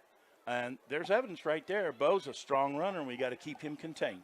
We being Baden, I assume, is what you mean. Yes. Yeah. I wore my Baden shirt. Everybody You can wore see his it on my Baden screen. shirt. I always try to call a neutral broadcast whenever I can, even though I did go to Baden myself. Well, folks, Handoff goes to, it looks like Powell in the backfield. And there's a flag, and there's a hold. This is going to be costly. Villa Angela St. Joseph's going to lose 10 yards of field position here. Okay. Yep. The great Marty Brenneman, I heard him interviewed one time. He talked about 1974-ish when he became the Reds announcer, and he would always use we. He would always use we, and he'd go down to the clubhouse and, oh, that was so great. We played so well. And the Reds players looked at him when he came down there the first time and said, we. what did you do? You didn't bring a bat? You didn't bring your glove? And Marty Brenneman said on the air, I heard this on WOW, he said he never forgot that all those years later. He never said we, referring to the Reds all those many years. Objectivity. Hey, it's not as easy as it looks. Oh, yeah, I get it. I was the Ram mascot back in 2002. Here's the snap under center. A play action. Pick him up. Potential Enninger running him down. Over pursues a little bit. First hit made again by Ostendorf. That's followed up by Jared Livelsberger on defense. And way to make something out of nothing for Stuball, if Stuball's okay. But he is still lying down on the field, and he is not moving his upper body. He's wiggling his lower body a little bit. It's really odd when you see a player go down like that and his face mask is still straight down against the turf. Field turf. Yeah. You think you want to get your head out of the way and breathe, but there must be something down inside. He just cannot move. He's moving his legs. That's always a good thing. You kind of wonder if this might be concussion related. True. Yeah, I mean. You know, you just drop your head. He's getting up. He's going to be fine, looks like. That's good for Kylan Stuball. It's interesting because, again, we read in the scouting report, Cleveland.com, and their news article on the way up here, that they had not announced a starter between Kylan Stuball and Kyan Cooper. Again, trying to maybe make Yordi guess, I don't know. But Stuball was thought to be the one that was less mobile and more of a big arm. They've been running him a lot. So now in comes Kyan Cooper. Here he comes. He's going to be the quarterback now, I would assume, for the Vikings. As Yordi now has to probably remind his Rams defense, this is the guy that's a little speedier, a little more of a scrambling threat, a little less of a throwing threat. And he's got receiving skills. Bo Jackson comes in for Powell, looks like, or it looks like actually that's Jaden Allen that was playing running back out there for Villa Angela St. Joseph. Under center comes Cooper. Cooper's going to look to throw. Quick little hitch pattern. Good pickup.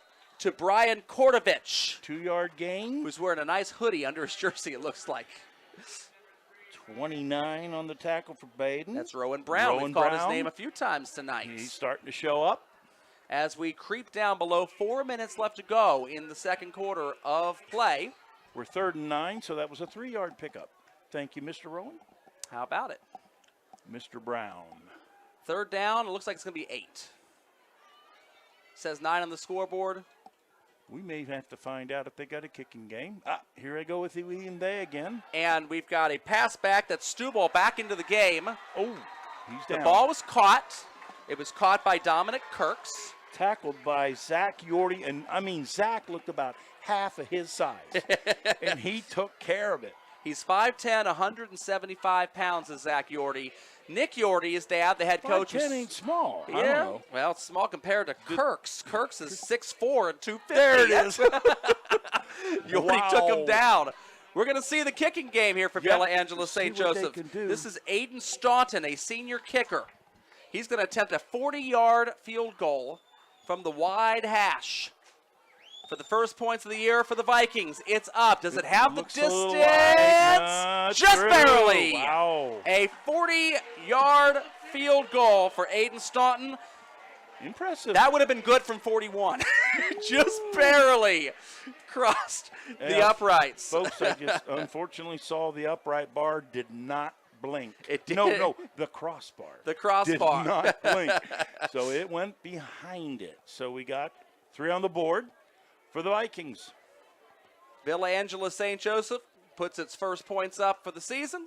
Baden defense will not have a shutout tonight.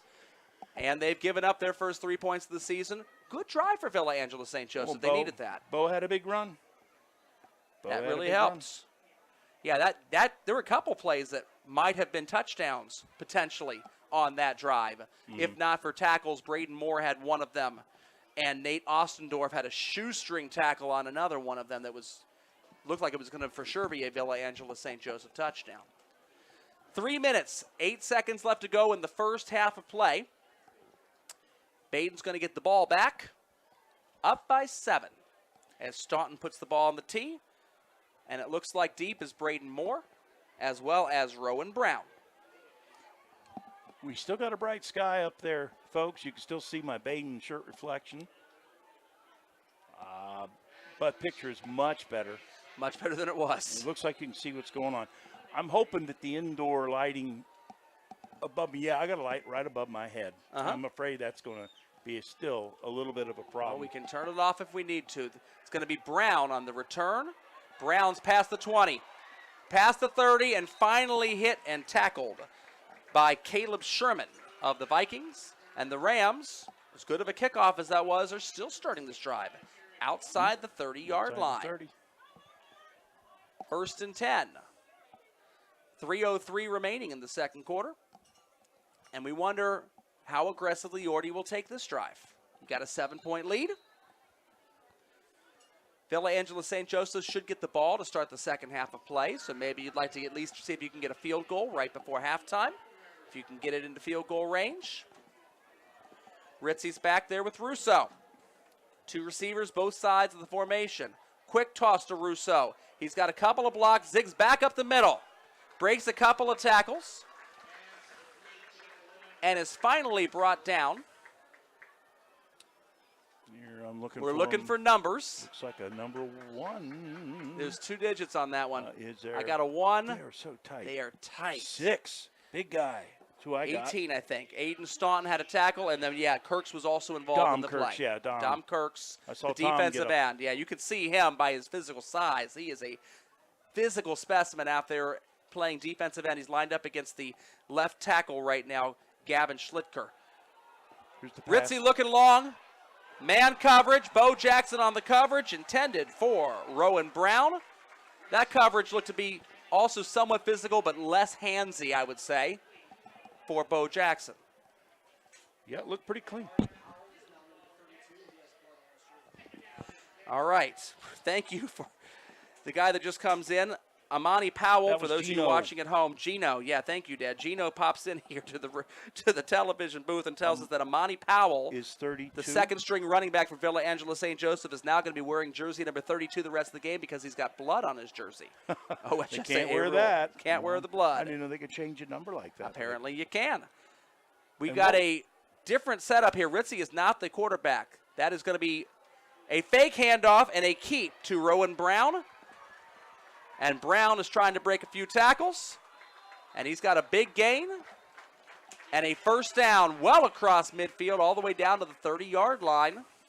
2:41 still remaining, and he's also out of bounds, which is going to stop the clock. This is a dream drive for Baden so far. Very efficient. They've only taken 30 seconds off the clock at most, and they've already eaten up half of this field they need. Doing well. 30-yard line. 2 minutes and 41 seconds left in the half. Ritzy's going to go ahead back in the pistol formation again.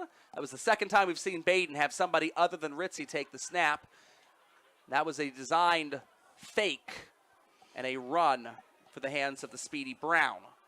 Ritzy's going to hand this one straight up the middle to Russo, a more traditional running play here, and the tackle made by the big defensive lineman. And that's number 55, Rayshawn Black, the lineman senior from Villa Angela St. Joseph. They've only got 7 of them on the roster. It's a big roster, not a lot of seniors. This team is going to be a force to be reckoned with in years to come. We'll talk a little playoff points at halftime, Dad. Yeah. And we'll talk about what this game might mean for the winner. I've been well educated by my son. We had 4 hours in the car on the way up. This is Brown again with the fake. And he's going to run to daylight around the left side and again get out of bounds. Look at that. 2 minutes and 1 second. They've still only taken a minute off the clock, and they're already inside the red zone. Efficient. Not had to do a lot of throwing either. We're at the 18 now, folks. Whistle blows, and it's an equipment timeout as Brown had a problem, I guess, with his equipment. He's got his helmet off right now, so I'd imagine he might have to sit out of play. Official timeout on the field. We'll see what the referees need to do because it's kind of a long official's timeout. It's not getting charged to either team. Looking to see if we can find some scores of some other games during this timeout here. Looks like Springboro is tied 7-7. Here we go. Here's a score that will affect the Baden Rams, it looks like. Columbus St. Francis de Sales is leading Tri-Valley 21-0 right now with 2:09 left to go in the second quarter. It was a pick 6 from Ty Newbert. And Baden is going to see Columbus St. Francis de Sales next week. That's going to be Baden's first home game. It's going to be at Fairfield. So definitely a big thing if St. Francis de Sales can win, because every time they win, if Baden is able to beat them, it's going to be more second-level points for the Baden Rams. Let's go ahead and show this while they're talking about whatever they're talking about. Here's our graphic here. I know there's 27 teams on the eye chart here for Division III Region 12, and you can see Baden there on line 2. Carroll won last night against Ponitz Tech, so they're the only team with a win right now at this point. Baden hoping to join them up there. They'd have 5.5 points if they win tonight in the first-level column for beating a Division III-sized opponent. Nobody's going to have any second-level points after this week, because every team that you beat is going to be 0-1 after the first week of the season. But if Baden's able to win this game against Villa Angela St. Joseph, then every game Villa Angela St. Joseph wins the rest of the year will give Baden second-level points. So Columbus St. Francis de Sales, as you see there, is the second-week team, Division II school for Baden to play. And if they win tonight, they'll be worth some second-level points, depending on the size of the school for Tri-Valley.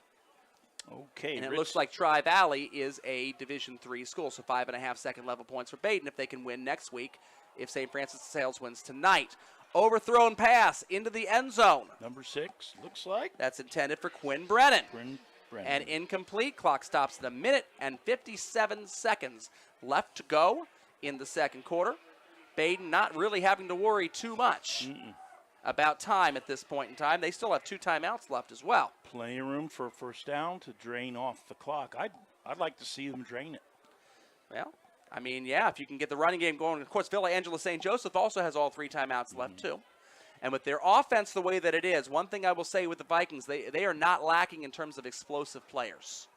They could rattle off an 80-yard touchdown very, very quickly. This is Braden Moore on the direct snap. There he goes. And he is going to score again.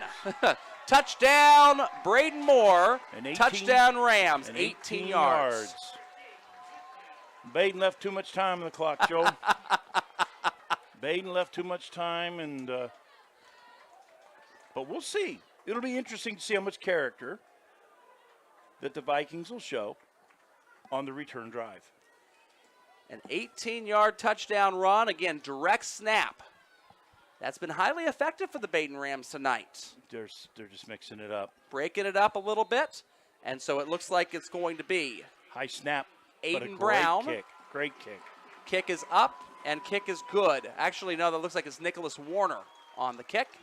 Ritzy did a nice job. I think the snap was pretty well over his head, and he had to grab that thing and put it down.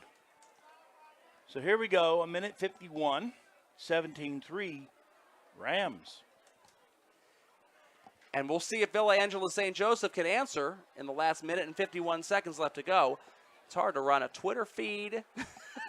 All I do, folks, is turn the camera too late, and Joel's doing just about everything else. Got to put the 17 up on the scoreboard over here on our graphics so we all can see that. Oh, my goodness. You wonder how Jim Nance and Tony Romo must have 100 guys at their side to be able to do all this stuff. My goodness, they make it look so easy. Folks, we don't have any people in our ears. Hello, friends. Nothing like that. George Carlin, he probably said it best. He said, I call him as I see him, but if I don't see him, I make him up. I like it. I like it. It's painfully and ugly truthful, you know. Looks like Lakota West is trailing St. Xavier 13-0 right now in the third quarter.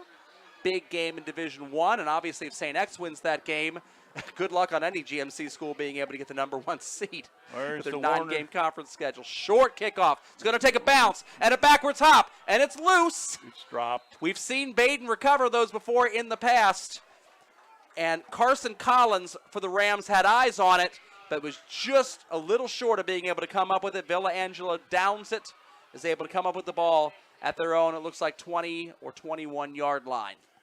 Dangerous there for the Vikings. Yeah, it's funny when the ball drops in no man's land, there's almost that moment of, are you going to get it or are you going to get it? Somebody better get it because Baden's running down the field. Yeah, Baden, particularly their playoff game against St. Mary's Memorial last year, was really experimenting with different types of kickoffs and having a lot of success crossing up the Rough Riders in that game. Here's the snap, And it looks like it's going to be a handoff to Powell. Powell's going to be up the middle. Now number 32 and not number 21. He only gains a couple of yards. Let's give credit to the tackle, to Nate Ostendorf. Small game. Ostendorf's had a very good first half. His name's been called a few times.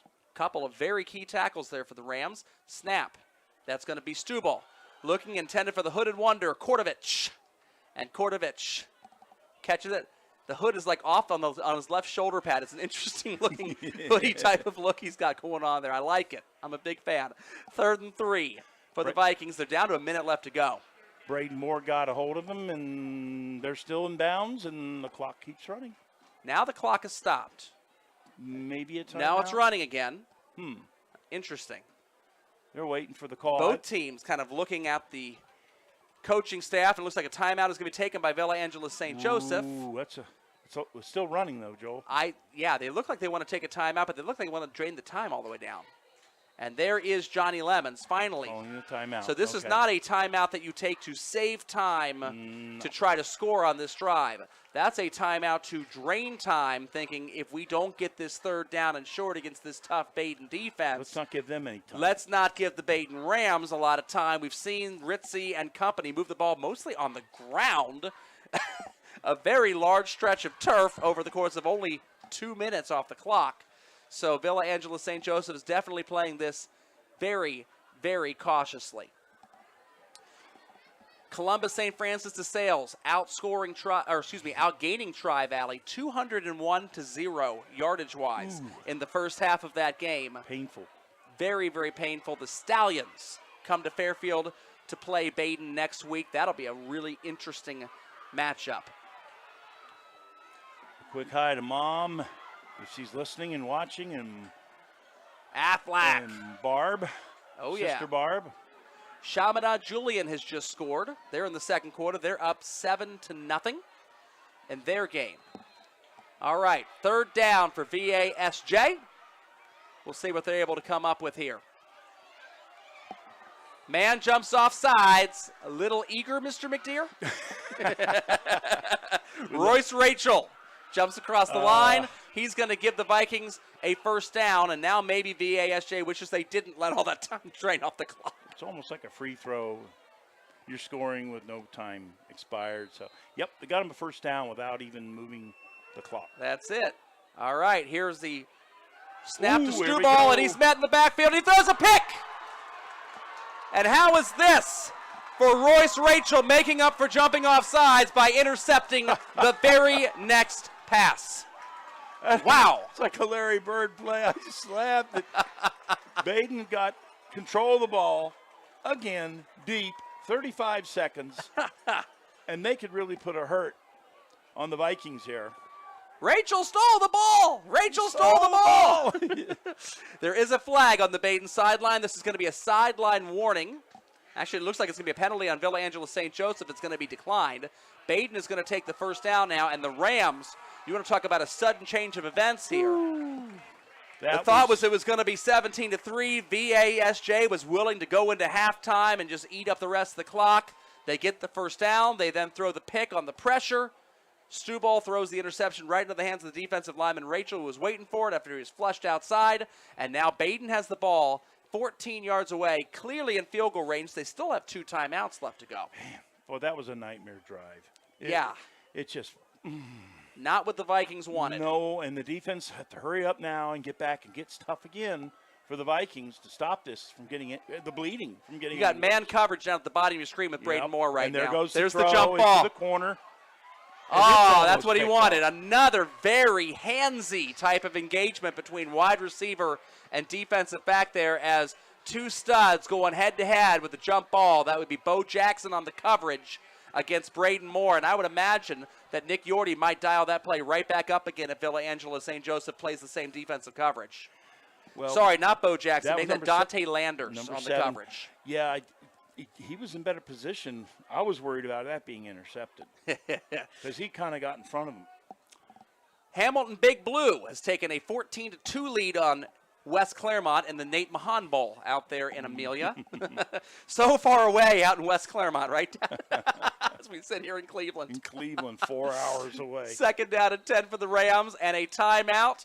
Coach Lemons does not like what he's seeing there for Villa Angela St. Joseph. He's going to take the second timeout of the half for Villa Angela St. Joseph. We'll be right back here after this quick schedule update.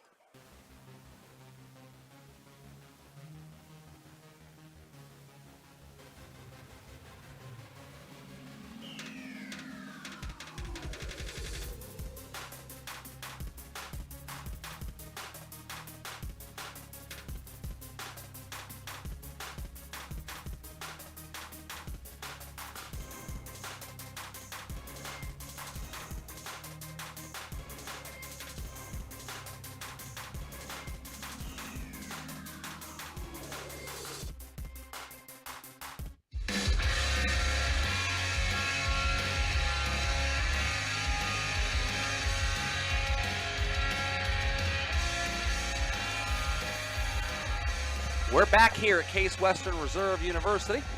Baden has a 17-3 lead here in the second quarter. There's still 31 seconds left to go coming out of the Viking timeout. Baden has the ball second down and 10 at the 14-yard line. The Rams still have 2 timeouts left. And, yeah, you're seeing our reflections a little bit here on the screen. Again, the windows are not removable. They go out at a slight angle outwards, but that's not going to do us a lot of good blocking in or blocking out some of the glare off this window. It's still better than not being able to see it at all, though, right, Baden fans at home? Man in motion. It looks like it's Quinn Brennan. Ritzy's going to go ahead and try to throw a jump ball up. Again. Back shoulder throw intended for Rowan Brown.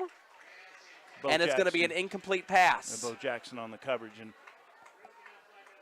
yeah, Bo Jackson definitely there on the coverage, Dad. Brown, he did a heck of a job trying to catch that ball.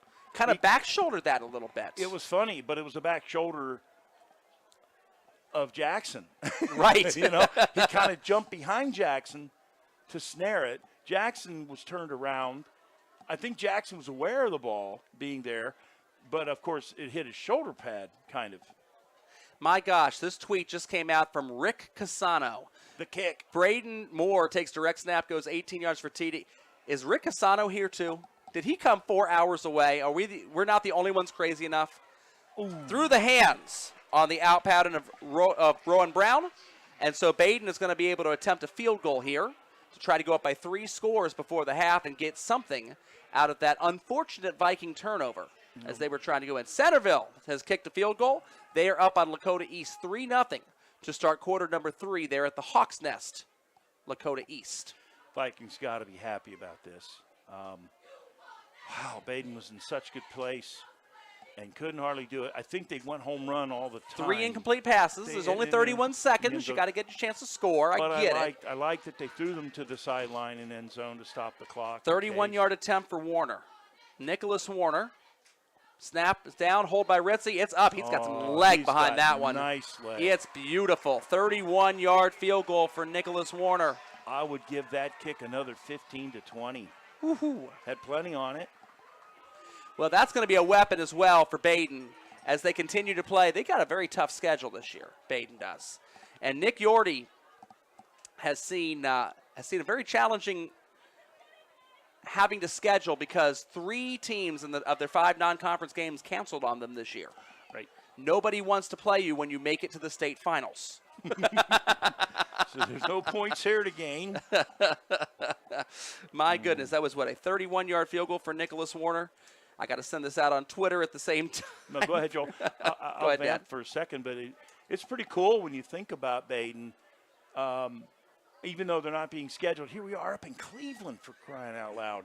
You know, that's a sign of respect when you get teams from afar that'll play you. Maybe they're desperate to play, but it's really cool to be so far away from home because you hear about some of these powerhouse teams anywhere in the United States, and they're playing other teams from even other states. Very far away. We're getting pretty far away, so.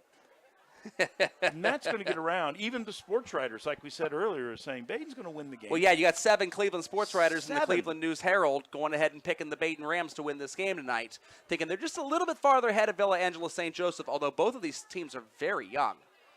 Here's the kickoff for Aiden Brown. Going out of bounds. And out of bounds it goes. That's not the worst thing in the world with only 17 seconds left to go. That is not the worst thing in the world at all. Well, Jackson couldn't return it, and he's always a threat, as you know. That's it. Keep the ball out of the hands of the skills players. What else are you going to do to give up a touchdown here with only 17 seconds left, right? So we're going to go to, what, the 35-yard line? Isn't that the penalty spot, 35, Joel? Yeah, the 35-yard line. Okay. That's correct. And that's where we'll start. Looks like Edgewood has their hands full tonight here. I'm seeing who they're playing. They've got Milford, Division I school, and Milford right now is kicking their tail, 35-6. The Eagles. And where are they on their? Are they in the third? They are in the third quarter. It looks like in Milford.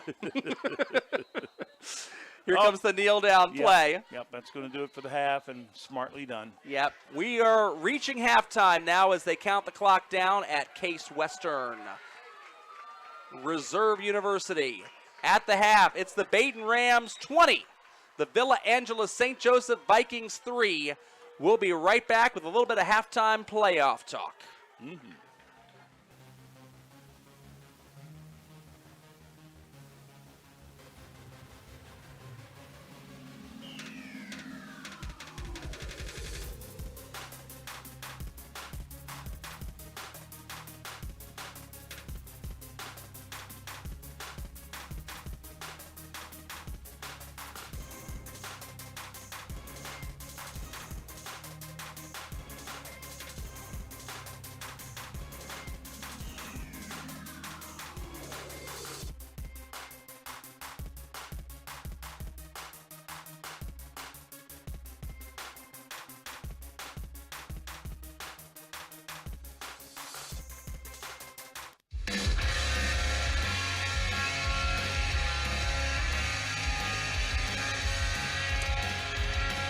We are back in Cleveland, Ohio, off the shores of Lake Erie.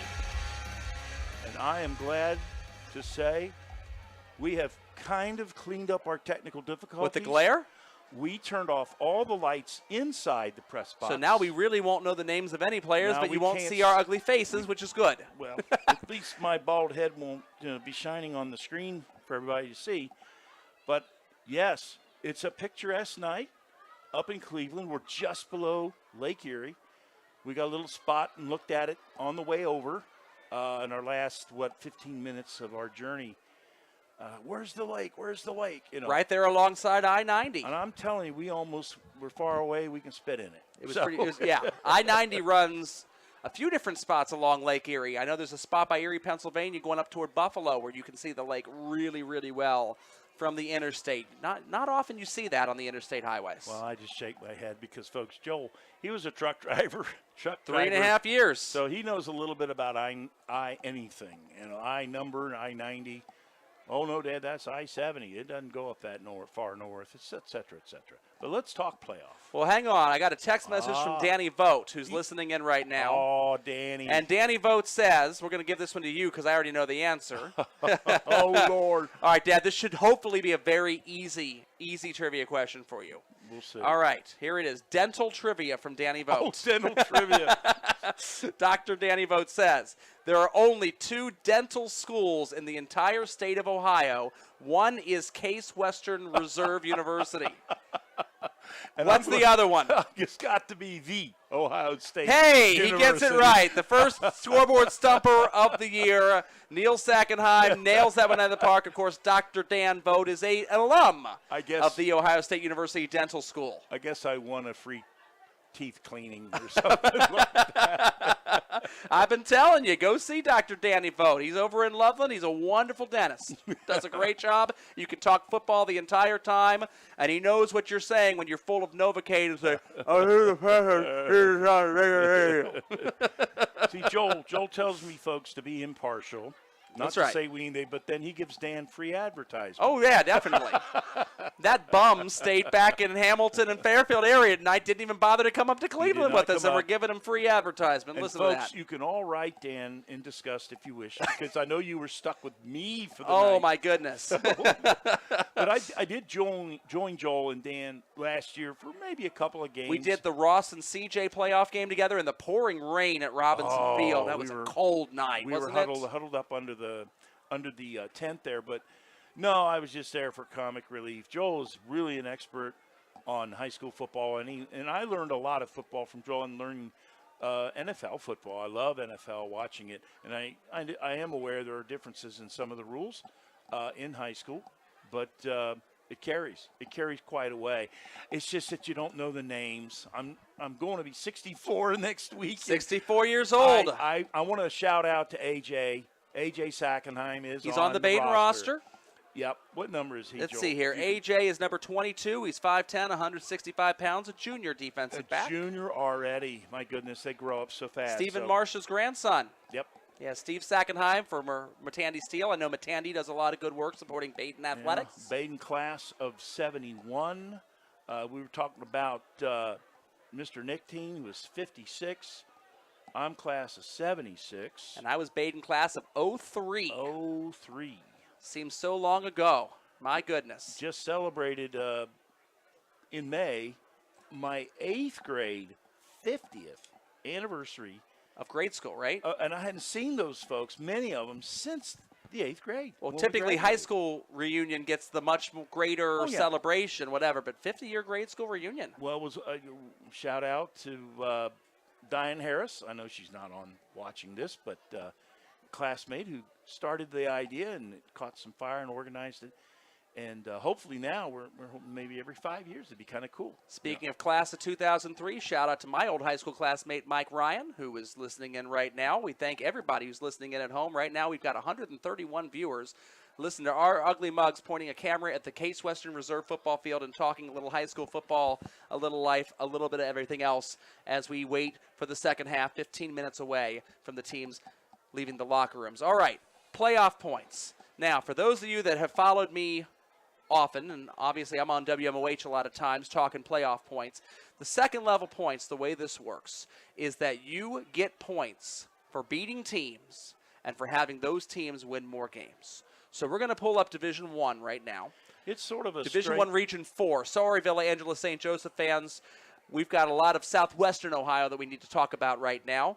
But if you look, the Fairfield Indians won last night over the Wayne Warriors.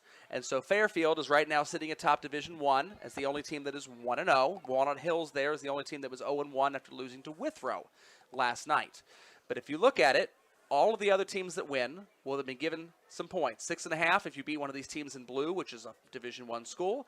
6 points only if it's a team that is in tan, that's a Division 2 size school, etc. So the higher division number, the more points. The more points you get. It goes 6.5, 6, 5.5, 5, 4.5, 4, and 3.5 if you beat a school the size of New Miami in Division 7. So real quickly, Baden maximizes their points if they can play a D2 school like a D1 Ross, school, yeah. or a they D1 could. if we get Hamilton High School next year. We will get a D1 in the first game of the year next year. Hamilton High. Harvey Crouch versus Nick Yorty. Fantastic, good for the community that we're doing that. And then of course, Hamilton needs to then win some games if Baden beats them. That's the key. It's a Division 1 school, so if you beat a Division 1 school, you get 6.5 first-level points. But what really makes the difference for the playoffs are the second-level points. So if Hamilton High School were to then go undefeated in the GMC, 6.5 times 9, all of that would go into the hands of the Baden Rams, and that would be the absolute dream opponent to play. It would be a Division 1 school that goes 9-1, and you're the only team that beats them. Folks, last year Baden had such a runaway start. I think it was about the first 7 weeks. They had so many points. They had a huge lead. Big lead because they had beaten teams that were very, very successful. At one point in time, I think it was in week 5, the Baden Rams were 5-0, and every team they beat was 4-1 or something like that. With the only loss being to Baden itself. I think Ross might have been 3-1 because they had a Dayton school COVID cancel on them or something of that nature. Right. But it's like you keep churning out points over and over again. So speaking of Hamilton High School, they're now up 21-9 over West Clermont. Interesting note on Hamilton High School. We said that R.V. Crouch is their new coach. Nate Mahan was their old coach. He's an alum of Hamilton High, and he ended up leaving Hamilton High School to go to West Clermont. Look who's on the schedule. West Clermont, first game of the season. They're out there in Amelia playing, and here comes his alma mater, Hamilton High, under the tutelage of one R.V. Crouch, who used to coach Mount Healthy. That's where Nick Yorty got his teeth cut in at as the coordinator. right under Arvey. The two of them are still dearest of friends. I happened to cover a Mount Healthy Little Miami game several years ago, speaking of Arvey Crouch versus Nate Mahan. There was the same coaching matchup down there in Owl Central in Mount Healthy. And Coach Arvey Crouch saw me after the game wearing a Baden Baden sweatshirt, and he came up to me afterwards. He put his arm around me and said, "Tell Nick Yorty I love him." So the two of them are scheduling each other for Week 1 next year. Week 1's game, Baden, will not be all the way 4 hours away in Cleveland next year. It will be right there at Virgil Shoreham Stadium, Hamilton High School. And as we see with St. Xavier, now look at this graphic here, fans. You'll see St. X is on the 15 line right now. They're playing Lakota West. They had a 13-0 lead last that we checked. It's hard to keep track of all the scores on Twitter as we go. But if you look at St. Xavier's schedule, you will see that they have 4 schools that they are playing that are out of state. Loyola Academy of Illinois next week. They got Penn, Indiana in a couple weeks. Trinity, Kentucky in Week 7. That's in Louisville. And then LCA, Virginia that's in Week 10. I mean, St. X, they only play a 3-game conference schedule. LCA in Virginia is Life Christian Academy, by the way, of Virginia. They're in the town of Chester, Virginia. Joel, let me attempt to explain something to the folks. And these out-of-state games. Yes. And tonight's game is an excellent opportunity for Baden. For both Baden and or VASJ, the Vikings. Yeah, they can come back and win. Now, the reason that is picture this. And I know Baden, of course, so we talk a lot about Baden folks here in Cleveland, but they'll play other teams like Alter, Carroll, Dayton teams, and they're in this region. They're in the same region. And just hypothetically, all these teams say beat up on each other. On each other. And they're 5-5. So if Baden was to run a 10-0 record, they're only going to get about half the second-level points. Because they're beating a bunch of 5-5 teams that they all play each other. So when you play against a school that does not play against anybody else in southwestern Ohio, such as the Vikings up here, if Baden wins this game, now it's going to depend on how Villa Angela St. Joseph does. If VASJ, the bottom falls out and everybody gets hurt and they go 0-10, this game will not help Baden at all.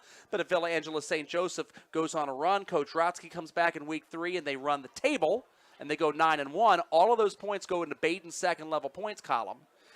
And Villa Angela St. Joseph would end up 9-1 as well. They'd be doing fine. Villa Angela St. Joseph, you fans, you got something to cheer about, because if Baden does real well, you're going to get a lot of extra. If they win. If they come back and win. Only the winner gets the points. That's right. Only the winner gets the points. So I'm glad I made that mistake. That's good. Clear. We made it clear. You got to win this game in order to get the second-level points from this game. Looking at the Arch eye chart for Baden here. Now, you'll notice a couple of things that are missing, namely Alter. Alter is gone. Alter is bumped down to Division 4.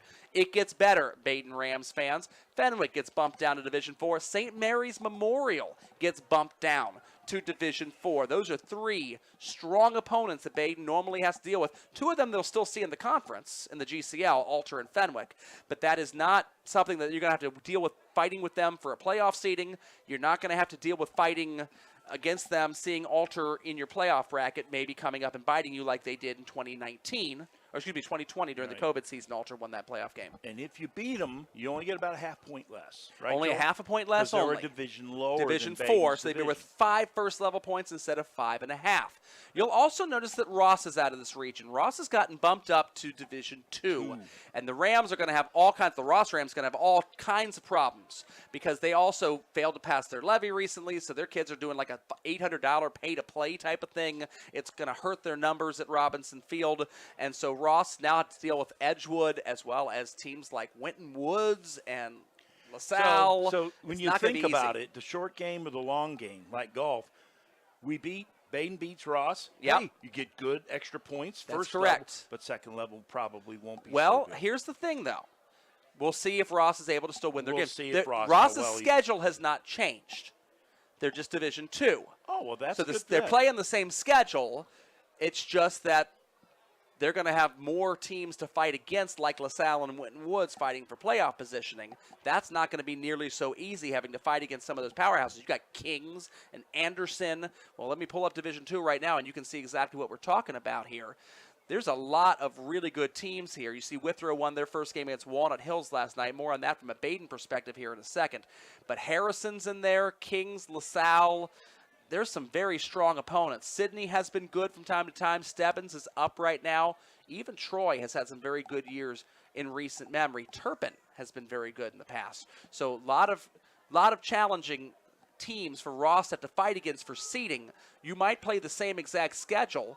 You might even get the same number of points, but the teams you're fighting against for playoff positioning have bigger schools that they're playing and are rattling off potentially more points. One more thing to point out on Baden's sheet here in Division III, Region 12. You will notice here, going through the column, you see Villa Angela, St. Joseph, and Columbus, St. Francis de Sales with no points.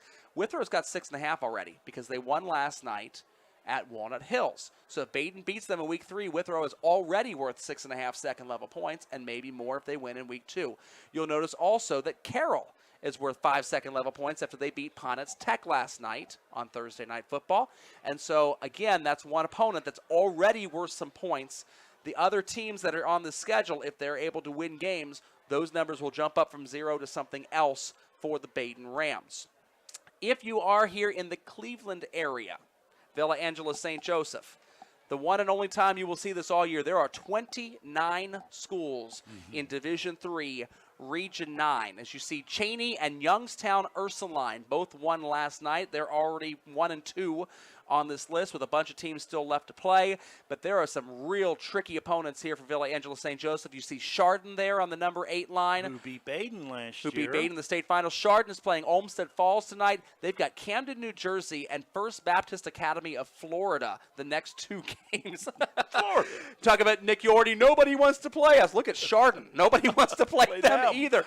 They've got a New Jersey school in Week 2. They got a Florida school in Week 3. They got a bye in Week 7. I'm sure they'd love to fill it with somebody. Hey, why don't you call Canfield? See if they'll play it. They've got a bye. It looks like they're in Week 7 in the same chart.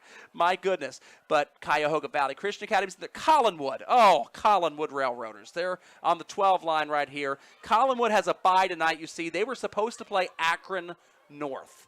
Now, if you want to know the weirdest game cancellation in history, this is not a COVID cancellation here.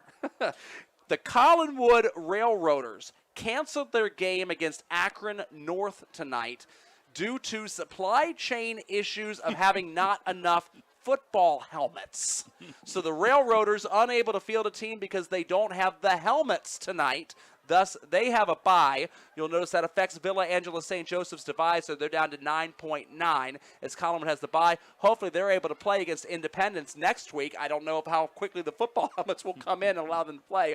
Interestingly enough, Akron North picks up Fairport Harding because they were supposed to play Cleveland East Technical, the Scarabs, tonight. But that game also got canceled, so Fairport Harding is now playing Akron North. We've gotten used to in the COVID era having last-minute game changes and opponent swaps over Twitter. Hey, we're looking for a game at the last minute, and that's something certainly that happened here. You'll see Notre Dame Cathedral Latin on that line. That's a team Villa Angela St. Joseph knows really, really well. Villa Angela St. Joseph's, besides Euclid, who obviously VASJ took Euclid's coach, and now there's a bit of a rocky relationship there potentially. Also, the conference that they were part of, the North Shore Conference. The North Shore Conference disbands during the pandemic. So that leaves Villa Angela St. Joseph's without a conference. Well, there was an old conference called the Crown Conference back in the day. It existed. Well, it existed back in the 70s and 80s. It had gone defunct, and then all of a sudden, 6 Catholic schools up here, including Villa Angela St. Joseph, decide to get together and reform this Crown Conference after the North Shore League disbands. Okay, put them together. Well, nobody will report in the newspapers exactly what happens. You wonder if it's because of Coach Rotsky and the recruiting. You know, he suspended 3 games, but he says he did nothing wrong, and all the guys are now coming to VASJ to be able to play. And you look at Beaumont, an all-girls school, Lake Catholic, Notre Dame Cathedral Latin, Padua Franciscan, and Walsh Jesuit, the other Catholic high schools. kick out VASJ. After only 1 year, the Vikings lose their conference affiliation. So if you want to know how this game gets scheduled, besides Baden, nobody will schedule us. We made it to the state finals. Mount Healthy was supposed to be the week 1 game. RV Crouch is now at Hamilton. Mount Healthy doesn't want to play us. We don't have anybody to play. Who can we find?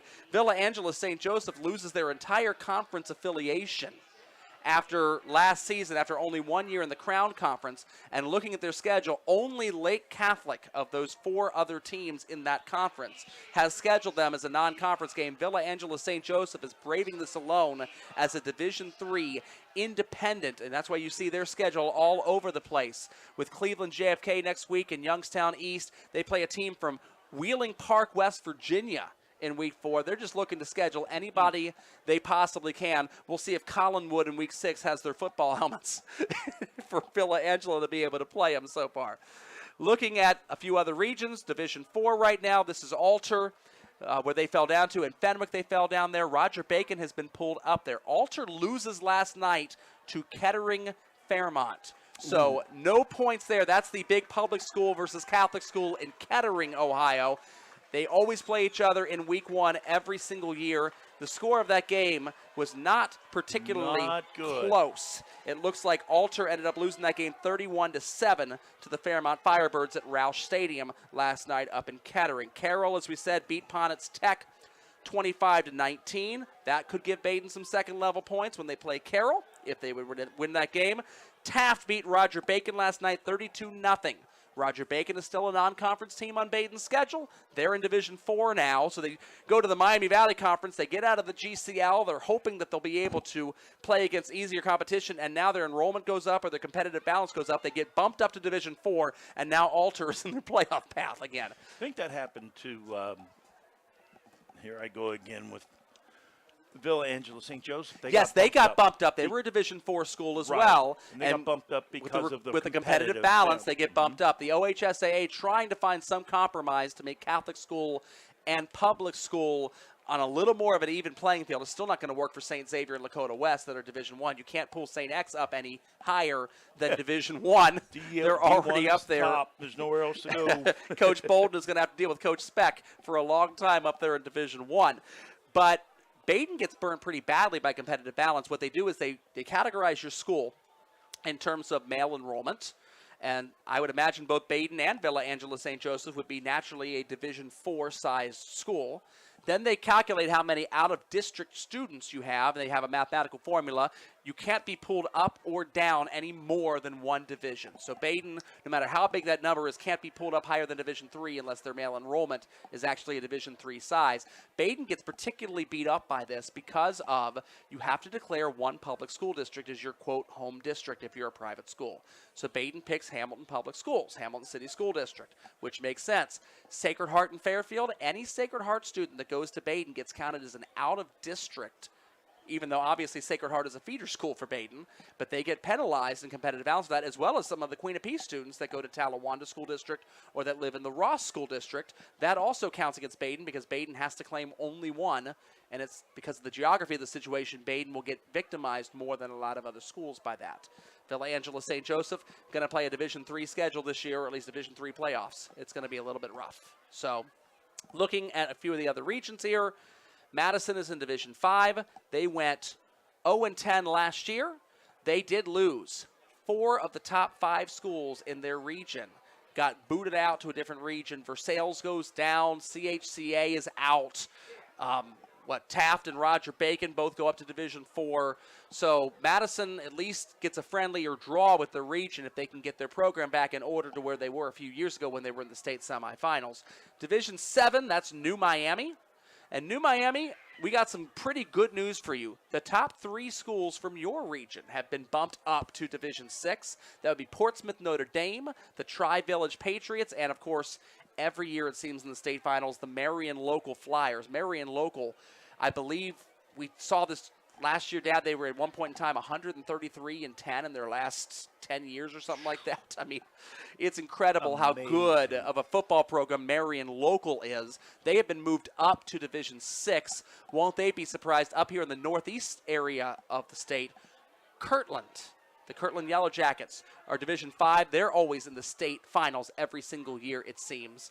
And Kirtland has been bumped down to Division 6. So that is certainly something that, Kirtland and Marion Local may end up having to run into each other. And wouldn't that be one heck of a state championship game? Sorry, not Yellow Jackets, Kirtland Hornets. My apologies here in the northeast area of the state. I know their logo has got that flying bee with the stinger on it, but it is the Hornets of Kirtland rather than the Yellow Jackets. I'm trying, Dad, to pull this one out of my rear end. You are doing just fine. I'm enjoying the quiet. The one big school that comes down to New Miami in their region, they lose Marion Local, they lose Portsmouth Notre Dame, they lose Tri-Village, but they do get Mechanicsburg. If you look at them on the 11 line right there, the Mechanicsburg Indians were 12-1 last year. They were the number 1 seed in Division 6, Region 24, and they had a great season until running into Coldwater. And then, of course, Coldwater beat them 42-6 and unceremoniously dumped them in the playoffs in a regional semifinal. All right, it looks like the guys are taking the field. It looks like we're coming back. Third quarter. Just look at that picture, folks. Much better picture we had earlier, ain't it? And I can stand up, I can wave my hand, and look, you can't see me. Now, I might have some problems finding the numbers, but you know what, Joel? You got a little more light on your side. Just a little bit. I'll try to add a little color here and there. It's your call. I think you do such a wonderful job, folks, especially with, coming up to Cleveland and not knowing a team. I'm still struggling with Villa Angela St. Joseph. It doesn't roll off my tongue, and I do apologize for that. Joe, how many viewers do we still have? Right now, we're up to 145 people Isn't logged that in great? watching. Thank you, folks. Most of you from Hamilton, Ohio, I would imagine, well, or the we surrounding think that area, would be Fairfield. True. And we, of course, invite Villa Angela St. Joseph fans who, for whatever reason, can't make the game or decide to stay home and can put it on your computer. Isn't it amazing? I mean, we never had anything like this 20 years ago. Well, I mean, Twitter is a cesspool of all things negative, but it is really, really good for high school football, I will say, because I'm pulling up and I'm seeing scores from Ironton and Wheelersburg and everything else. All right, we're going to start and up. Here comes the kickoff for Aiden Brown, and he kicks it off deep. It's going to be returned to the 10-yard line and falling down. Oh my goodness. Not what you want at all there. That looks like Caden Cooper, the speedster. Yeah, he tripped over his own feet. The turf monster got him at the 15-yard line. He was really, really disappointed. He just slapped the ball and wagged that head of his and just said, daggone. End of the third quarter, the Ross Rams lead the Wilmington Hurricane 21-7 at Robinson Field. That's a nice score for Baden fans because Ross is on Baden's schedule this year. And the Wilmington Hurricane, it's just one hurricane. There are not more than one. Just one. It's another school out down on I-71. Yeah, it's but on the southwestern corner of the state, not up here in Cleveland. Well, it's getting into hurricane season. There it is, hurricane season. Hurricane a-blowing. Oh, we got 3 out wide. Toss sweep. This is Powell. Powell's quick. Yeah, you can see it. You can just see it, folks. He's got a first down. Brought down, it looks like, by Carson Cheek. 21, Joel? 21. That's right. Hard-hitting defensive back. Again, Catham Club, if you're just tuning in, thank you for very large numbers that are very easy to see. First down for the Villa Angela St. Joseph Vikings. They're at the 28-yard line. Man goes in motion. Now a second man in motion. Scramble out to the side. This is a quarterback run all the way. Ooh, good cut up. Very nice cut up for the quarterback. That is Stubble. 32 for Baden. Tackle is made by Caden Starks, a returning senior who was very, very instrumental in last year's run all the way to the state finals when Baden had to beat Granville and then eventually lost to Chardon all the way there in the finals. Great run for the Rams. They lost a lot of seniors, but Caden Starks is definitely going to be a leader on this defense this year for Nick Yorty's team. First and 10, hurry-up offense for Villa Angela St. Joseph. The pass goes to number 13, Andre Spinks. And Spinks makes the catch. Brown got him down. 29. That would be, Rowan Brown with the tackle. Thank you there, Dad. That's the only number I've memorized so far. You got that number down, right? Rowan Brown, my dad knows who you are. Look out. 2nd and 5 at the 45-yard line for the Vikings. Vikings got to be pleased with this drive so far. Yes, you want to come out big if you're Villa Angela. Something they really, really desperately want. And another jumping offsides for Royce Rachel there. It's like the third or fourth time we've had a snap infraction by the defense.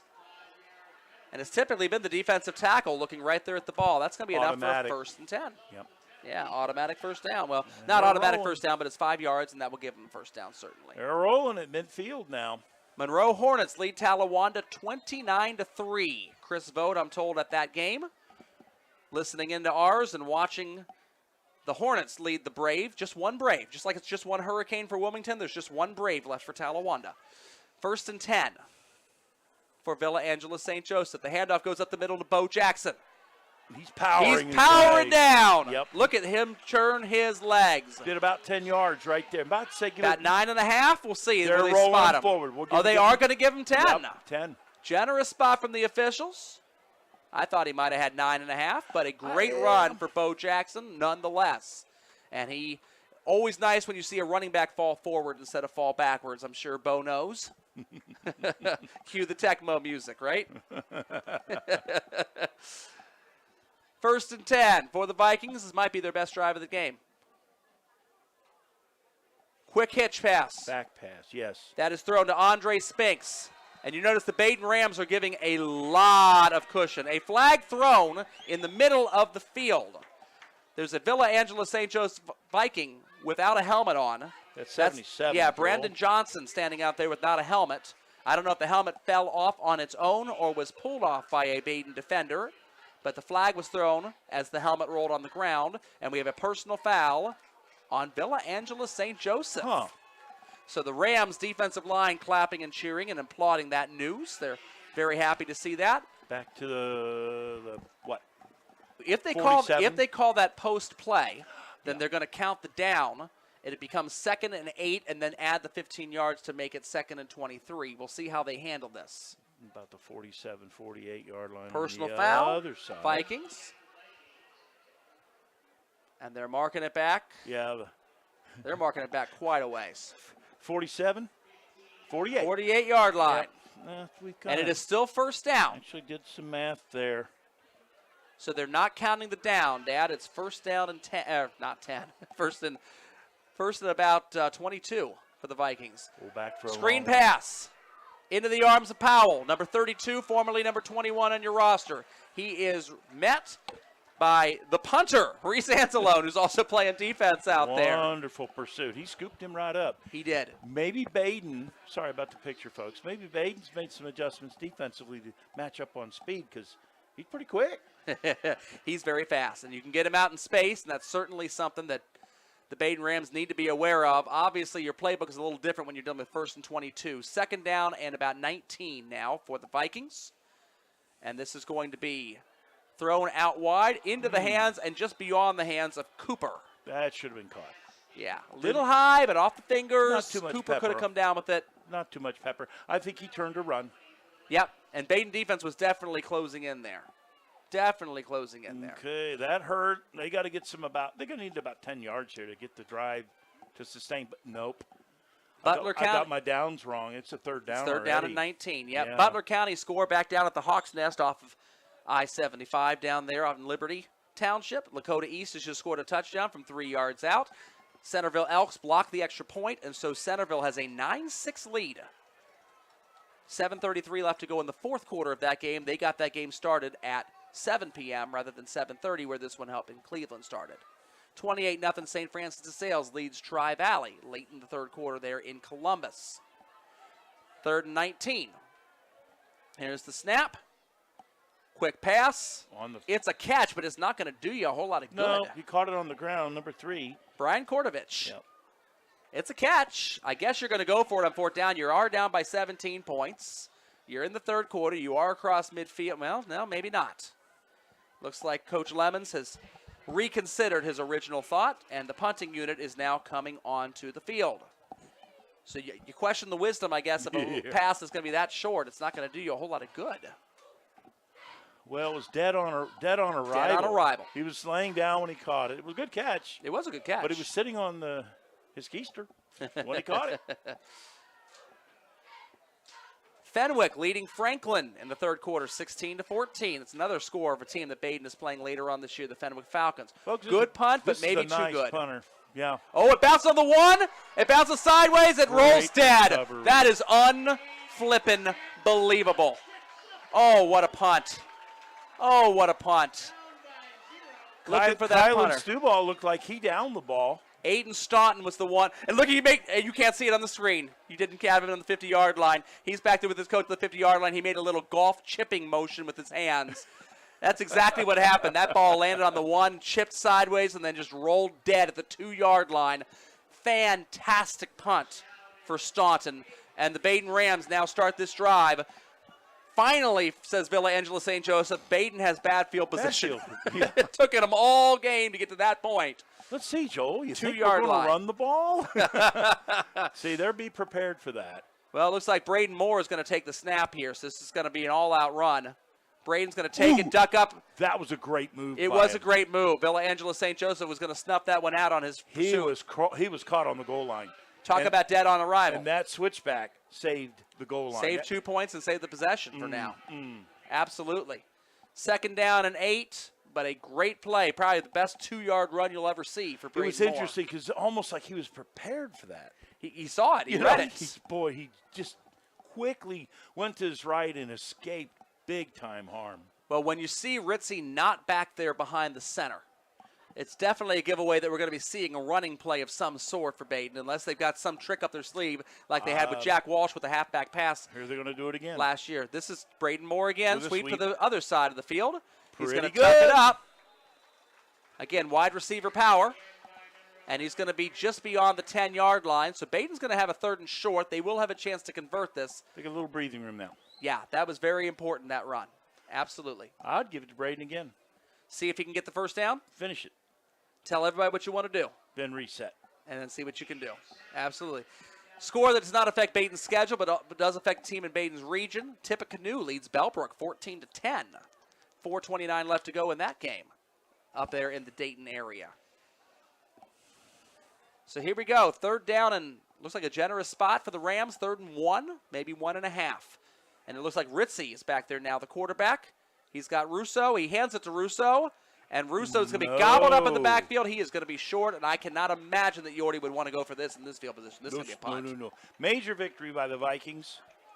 Get off the field on defense, says Villa Angela St. Joseph. A host of Vikings, says the public address announcer. Stuball was the leader of that one, I believe. Stuball's been all over the field tonight. I see Bo Jackson coming off and getting some high fives as well. So we got a punt coming up for Anzalone. No punt rush for Villa Angela St. Joseph. Then finally a late one. A better punt this time for Baden. A big bounce. A great recovery there. And then met. That was it. Absolutely there at midfield. Still a wonderful, daring return there. It looks like that was Johnny Vurake, right? Did I get that right? I wrote the pronunciation on your sheet, not mine on Well, this one. he's stealing my sheet in front of me now, folks. Johnny Vurake. Yep. I'm going to sign off now. No, that's quite all right, Joel. Vurach. Yep, Johnny Vurach. I've had a ball. Yeah, he had a great play there in terms of recovering that, because that ball had the roll that Reese Anzalone wanted. It was going to give him another 20 yards on that roll. Had Vurach not been able to stop that. 1st and 10. Vikings now have field position. They've had the field position advantage the entire 3rd quarter. A muffed snap.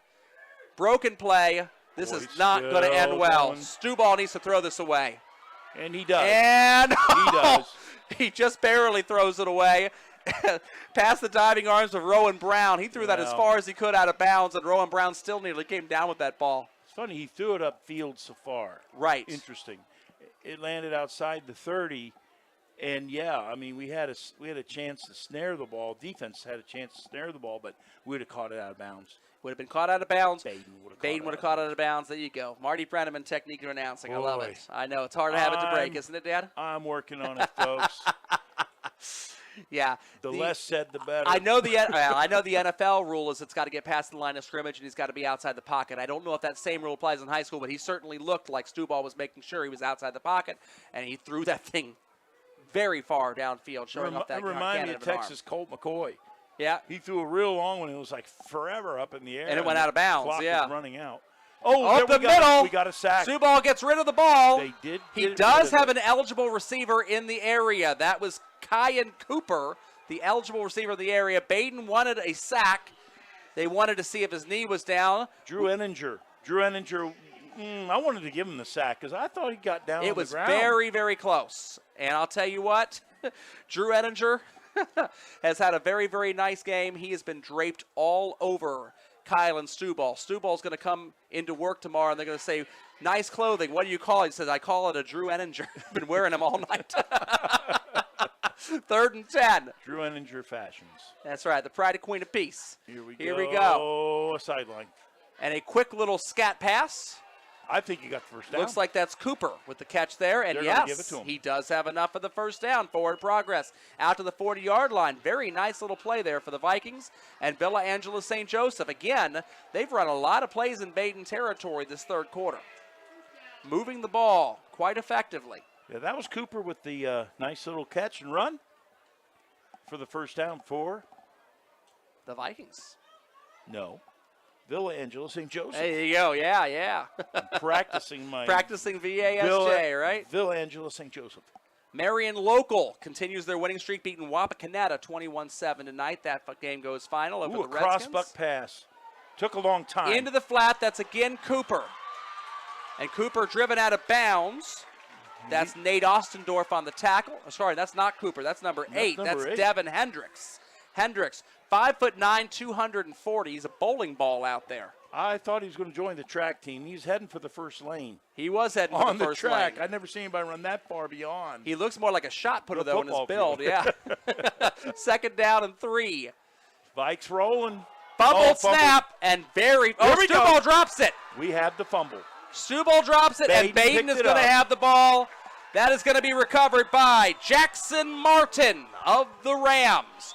It was a bad snap. Stuball wanted to toss it, couldn't sweep it, and the way he was hit on the arm with the ball farther away from his body, left it in a very perilous situation. And as he was tumbling to the ground, the ball popped loose. Jackson Martin falls on top of it, and the Baden Rams have the ball back and maybe just as importantly, have the field position battle back. They got the kill. That's a kill shot. They got the kill. Oh, my goodness. They're breathing better. Defense is getting a well-earned break. They were out there for a while this time. All right, 1st and 10. Handoff up the middle for Russo. If you saw enough running plays in the first half with a 17-point lead, I think you're going to see even more now as Baden tries to get this clock run off. And obviously, you would like to get out of the field not only with as few injuries as possible, but you also want to injure as few of the other team as possible, because if you're Baden, not only do you want to win this game tonight, you want Villa Angela St. Joseph to go 9-1.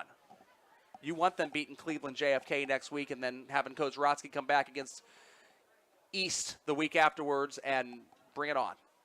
2nd and 7. Go ahead. Just a time check. We're getting down to the 4-minute mark in the 3rd. 4 wide receivers and now more in motion. Look at this formation. Ooh. Nobody's there to throw to, and Ritzy throws it away. Yeah, the pocket breaks down. Ritzy scrambles to the right side, and all 5 eligible receivers are on the left side of that formation. There is nowhere for Ritzy to throw that ball. He was decisive. He was decisive. In getting rid of the ball. That was a very good decision, actually, by Ritzy. Sounds like he practiced that. It looks like it. He very decisive. Just a little bit. Coldwater keeps the drum moving. They beat Kenton tonight, 37-2. Ooh, it's almost more safety. It's almost more embarrassing when the other team scores 2 than when you shut them out, isn't it? Just like that 2 just looks so weird on the screen there. Well, when you get a 2 on the scoreboard, you know something went wrong. Yep. A safety is not a natural thing that happens in the game. St. Xavier is now only up 13-9 as Lakota West scores a touchdown. Bolden to Brandon Remy, 47-yard touchdown. So St. X is definitely not running away with that game in Westchester tonight against Lakota West. The Firebirds and the Bombers. And again, looking at Division I during this timeout. Was this a timeout called by one of the teams, Dad? Baden called it first time. Thank you for that. I was paying attention to the Twitter feed. Looking at St. X and looking at Lakota West, as you see, Lakota West on the 6th line here has a 9-game conference schedule. The entire GMC, 10 teams, plays each other weeks 2 through 10, which means Lakota West really needs this game more than St. X does tonight. because this is the only chance Lakota West has to pull any points from anybody outside of their own conference. Your own conference, if you go 10-0 and you're the best team in your conference, you know that someone's going 0-10, someone's going 1-9, someone's going 2-8, and all of those, it artificially raises the floor, but artificially lowers the ceiling. Big deal there. So Lakota West needs that one against St. X. If St. X wins it, they could probably go 7-3 and still get the number 1 seed over a 9-1 Lakota West team just based on the points that are available. St. X only plays a 3-game conference schedule, allows you to schedule a lot of other opponents outside of your area. 4 out-of-state teams on the Bombers schedule for this year. Well, we're under 4 minutes. A lot has happened, but no change on the scoreboard. On the scoreboard, yeah. 3rd down and 6. Ritzy has a Russo block. He's going to look to try to hit his receiver. That is Quinn Brennan. Yeah, he overthrew him. I think it was a little timing problem with it, too, because Brennan was just looking upfield, and the ball had already almost sailed past his head. Right. And again, very handsy on the break. And I'm not saying that should have been pass interference. Both of them, Brennan as well as the Vikings defender, were kind of arm in arm, a little bit of jostling there on the play, but it definitely disrupts the timing of such a play. Johnny Verach back to receive for the Vikings. And Reese Anzalone, the punter for the Baden Rams as the double shift happens to get ready. I got both of them on the screen, the punter and the receiver. Pretty good. Anzalone kicks it deep. He fair catches it down. A fair catch for Johnny Verach. And so the one thing that turnover does, though, Dad, field position has now changed. Flipped. Yep. And Villa Angela St. Joseph had a huge field position advantage through much of this 3rd quarter. That has now been somewhat mitigated as the Vikings will start on their own 25-yard line. Very common field position, really, but way different than what it's been. Absolutely. All game long. Baden, way different, was on their own, too. So they turned that around. And, of course, turnovers always, John Madden said it, turnovers really are an interesting stat because it changes everything. Whistle blows and a false start is being called, so it will now be 1st and 15 at the 20-yard line for the Vikings. Final scores from Division I, well, partly 2 as well. LaSalle Lancers Catholic High School in Cincinnati beat Coleraine 17-7. Now that Tom Bolden is not at Coleraine anymore, the Cardinals are nowhere near as feared as they used to be.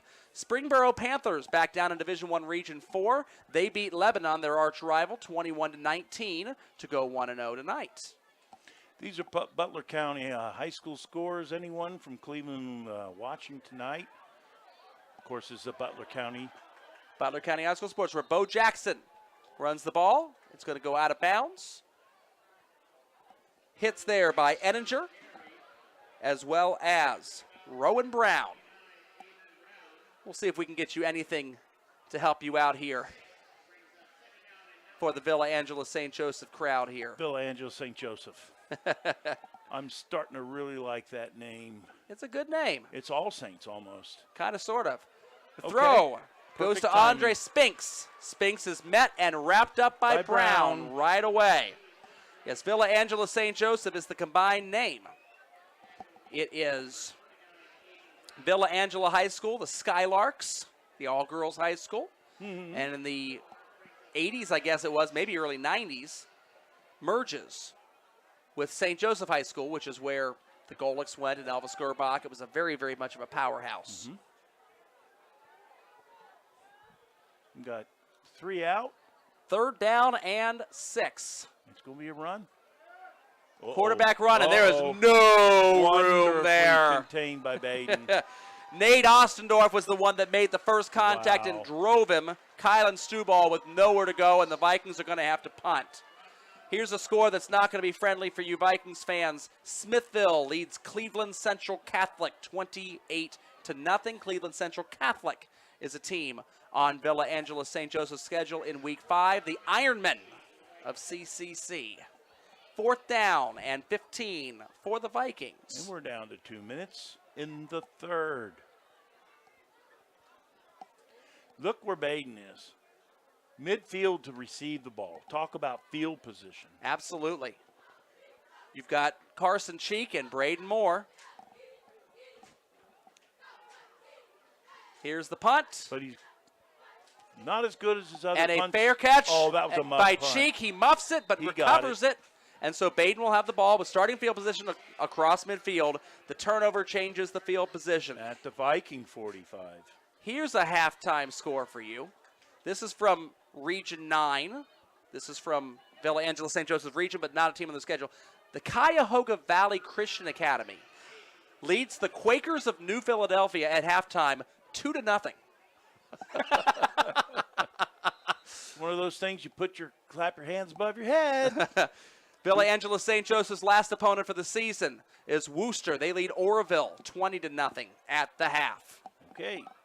1st and 10 for the Baden Rams at the 45-yard line going in.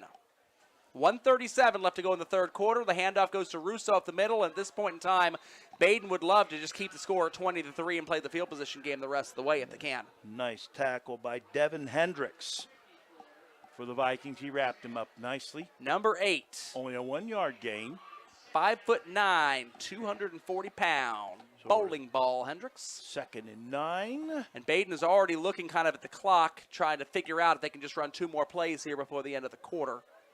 How to time this thing perfectly. Make that long walk to the other 44-yard line. Yeah, the long walk. The long walk over there. Here's your pitch. Russo. Ooh, oh, nice he gets hit. pummeled. That was a headhunter type move. We heard a woo next door to us. Wow. I wish I could get the Did you name get the of number on kid. that one, Dad? No chance. He flew. He was Superman. You know what? That's what they look like. The blue and the red, they look like people like Superman. The colors of the uniforms. Well, we're down to 27 seconds. There is a game play clock on the field, but it's not operating. So yeah, the play clock's not operating, so we've got to watch the back judge out here to see when that hand goes up for 5. This will probably be the last play of the quarter unless it's an incomplete pass. the hand went up now, so you got to run the play. 3rd down. Screen pass Ooh. and perfectly called. Braden Moore, if he can escape, he's got a touchdown. Wrapped up by one of the last lines of defense there. Is that Hendricks again with the tackle? It looks that way.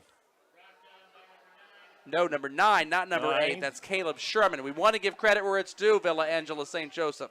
Get you some white numbers. It will help you tremendously. Bang, there's the end We of have the reached third. the end of quarter number 3. The Baden Rams have a 20-3 lead over the Vikings of Villa Angela St. Joseph.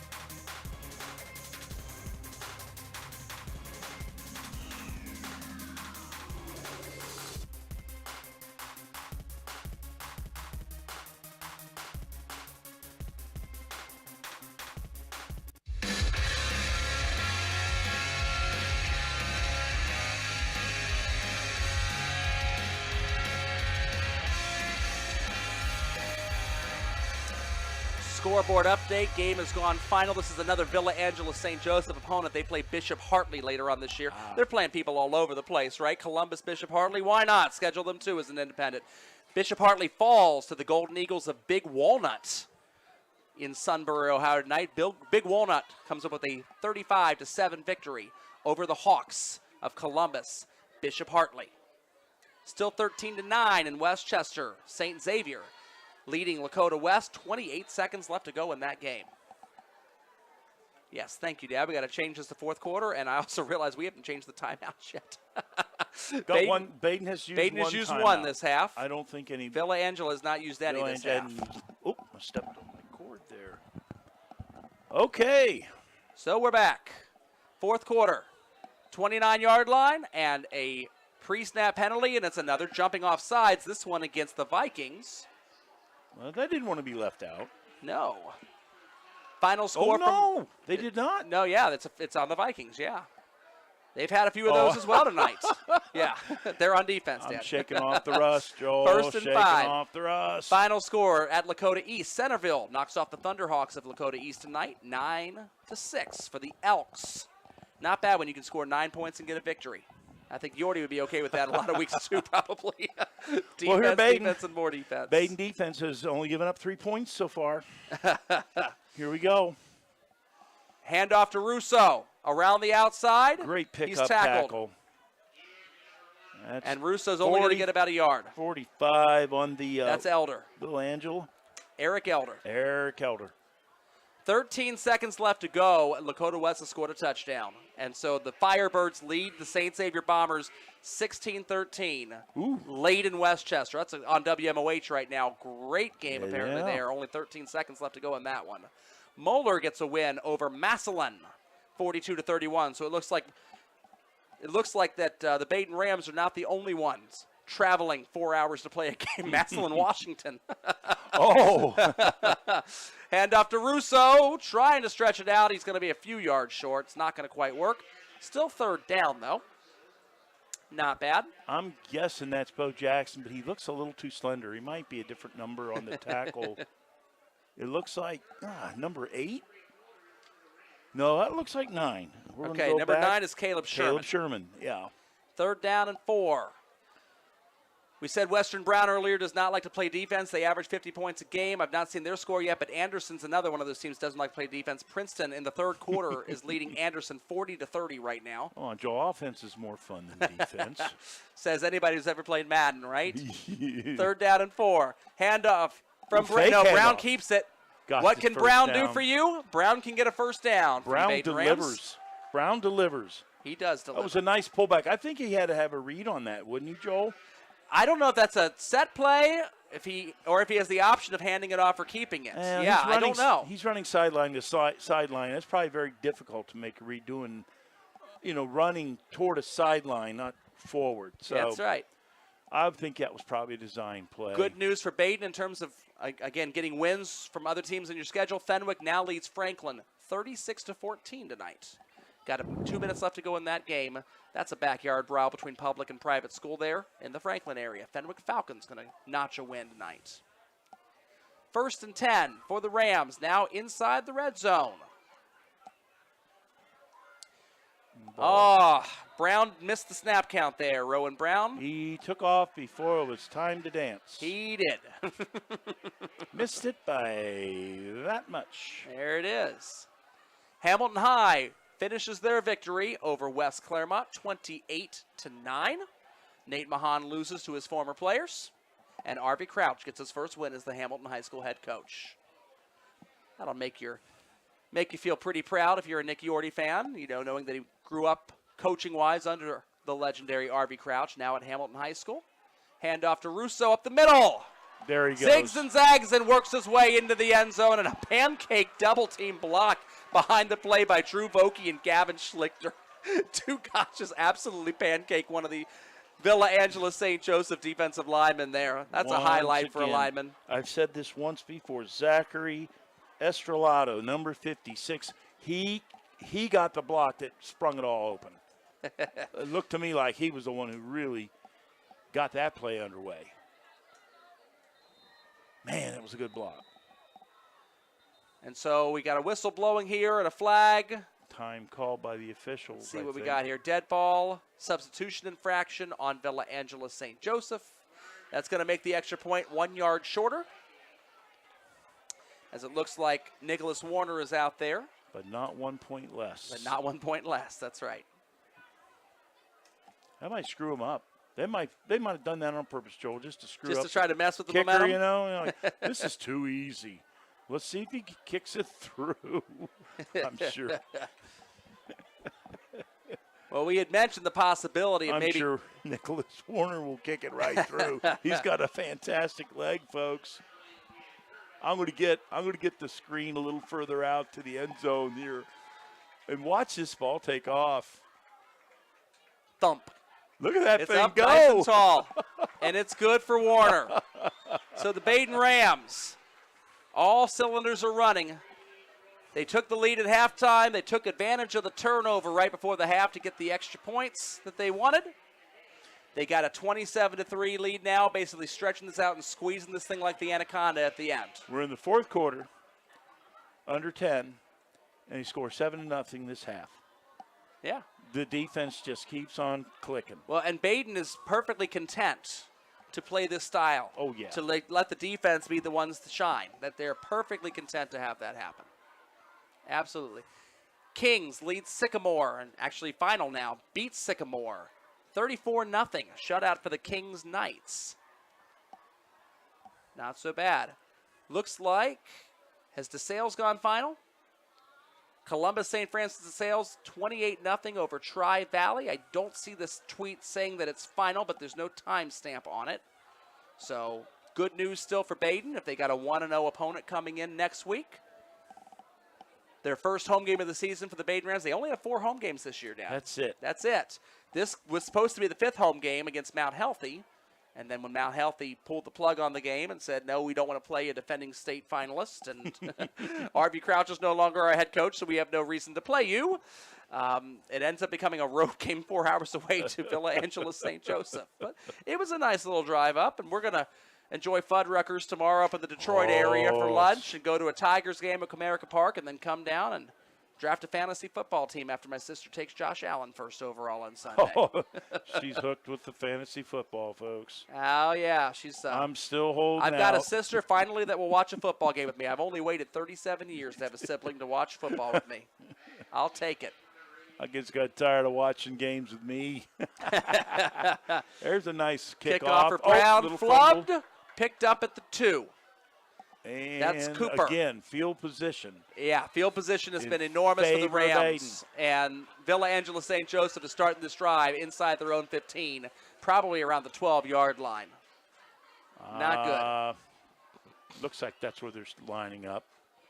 Fenwick has gone final in their win over Franklin. So win for the Fenwick Falcons tonight over the Franklin Wildcats. 1st and 10 for Villa Angeles St. Joseph at their own 12-yard line. Fenwick, Franklin. That's hard to say together quickly. It is. Elder Panthers get their first win of the year. They beat Covington Catholic. The Covcath Colonels. Covcath. Yeah, Covcath. 42-21, final in favor of Elder. That game being played tonight Here comes the passing across game. the river in Park Hills, Kentucky. Here comes the passing game, Joel. They got to get moving here, Vikings. Oh, it's going to be a run. Bo Jackson. Try to cross him up. You Again, got it. I love how Bo Jackson churns his legs.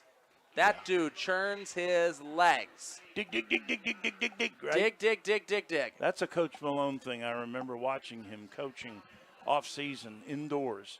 In the locker room, as a matter of fact. Yeah? He had a player take off, hit a pad, and once he stopped, he said, no, dig, dig, dig, dig, dig, dig. Keep them feet moving. Keep them moving. Keep them active. The legendary Terry Malone, who retired from Baden High School, is the all-time winningest coach in the history of Ohio high school football. He's been surpassed since by a couple of other coaches. Oh, upcut. There he goes. Bo Jackson stepped out of Jackson, bounds. I think he did, yeah, before then. And the referee's going to mark him out of bounds at Right the there at 38-yard the- line. A very impressive run, Bo knows. Oh, he hopped right up inside and got around. Very elusive. Very elusive. That looked like a D1 college prospect, didn't it? It did. Boy. Ohio State's interested in him. Pitt's interested in him. Oh. Kentucky Wildcats interested in him.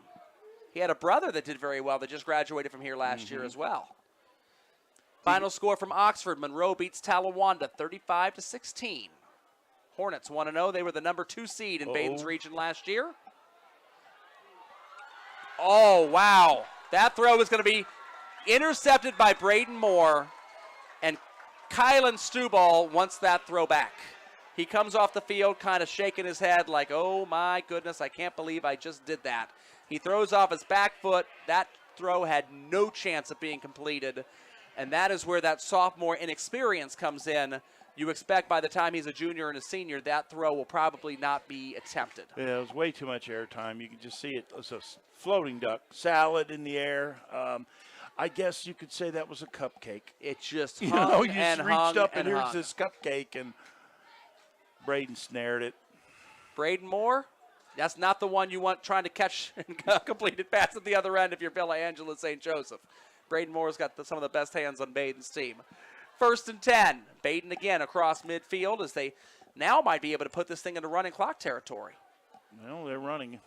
Handoff goes to Russo, who gets pummeled. And a little extra on that as Russo points his finger at the face mask of Bo Jackson afterwards. That one had a little frustration behind it, but the referees had not blown the whistle and forward progress had not been stopped. So I think that's a totally legal hit. Man, it was fierce. Thank you, sir. May I have another? Oh, man, that hurt. Super Dave Osborne would have not liked that. Back in the day, they would say, Carter Russo got jacked up. Yes. Oakwood gets their first win of the year, beating Marymount 17-14. Oakwood now in Baden's region, Division 3, Region 12.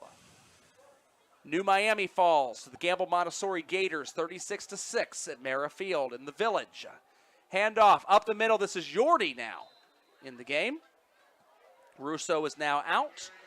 Zach Yordi, the running back, coach's son, and it's now going to be 3rd down and 7. I guess Coach Yordi sees what happens to his number 1 running back, says, let me put my son in instead. I can explain it to him better if he's to take the punishment after the game. Man. So it's going to be 3rd and 7. Go ahead, Dad. That's all right. Nope. 45-yard line. Clock ticking to the 7-minute mark left in the game.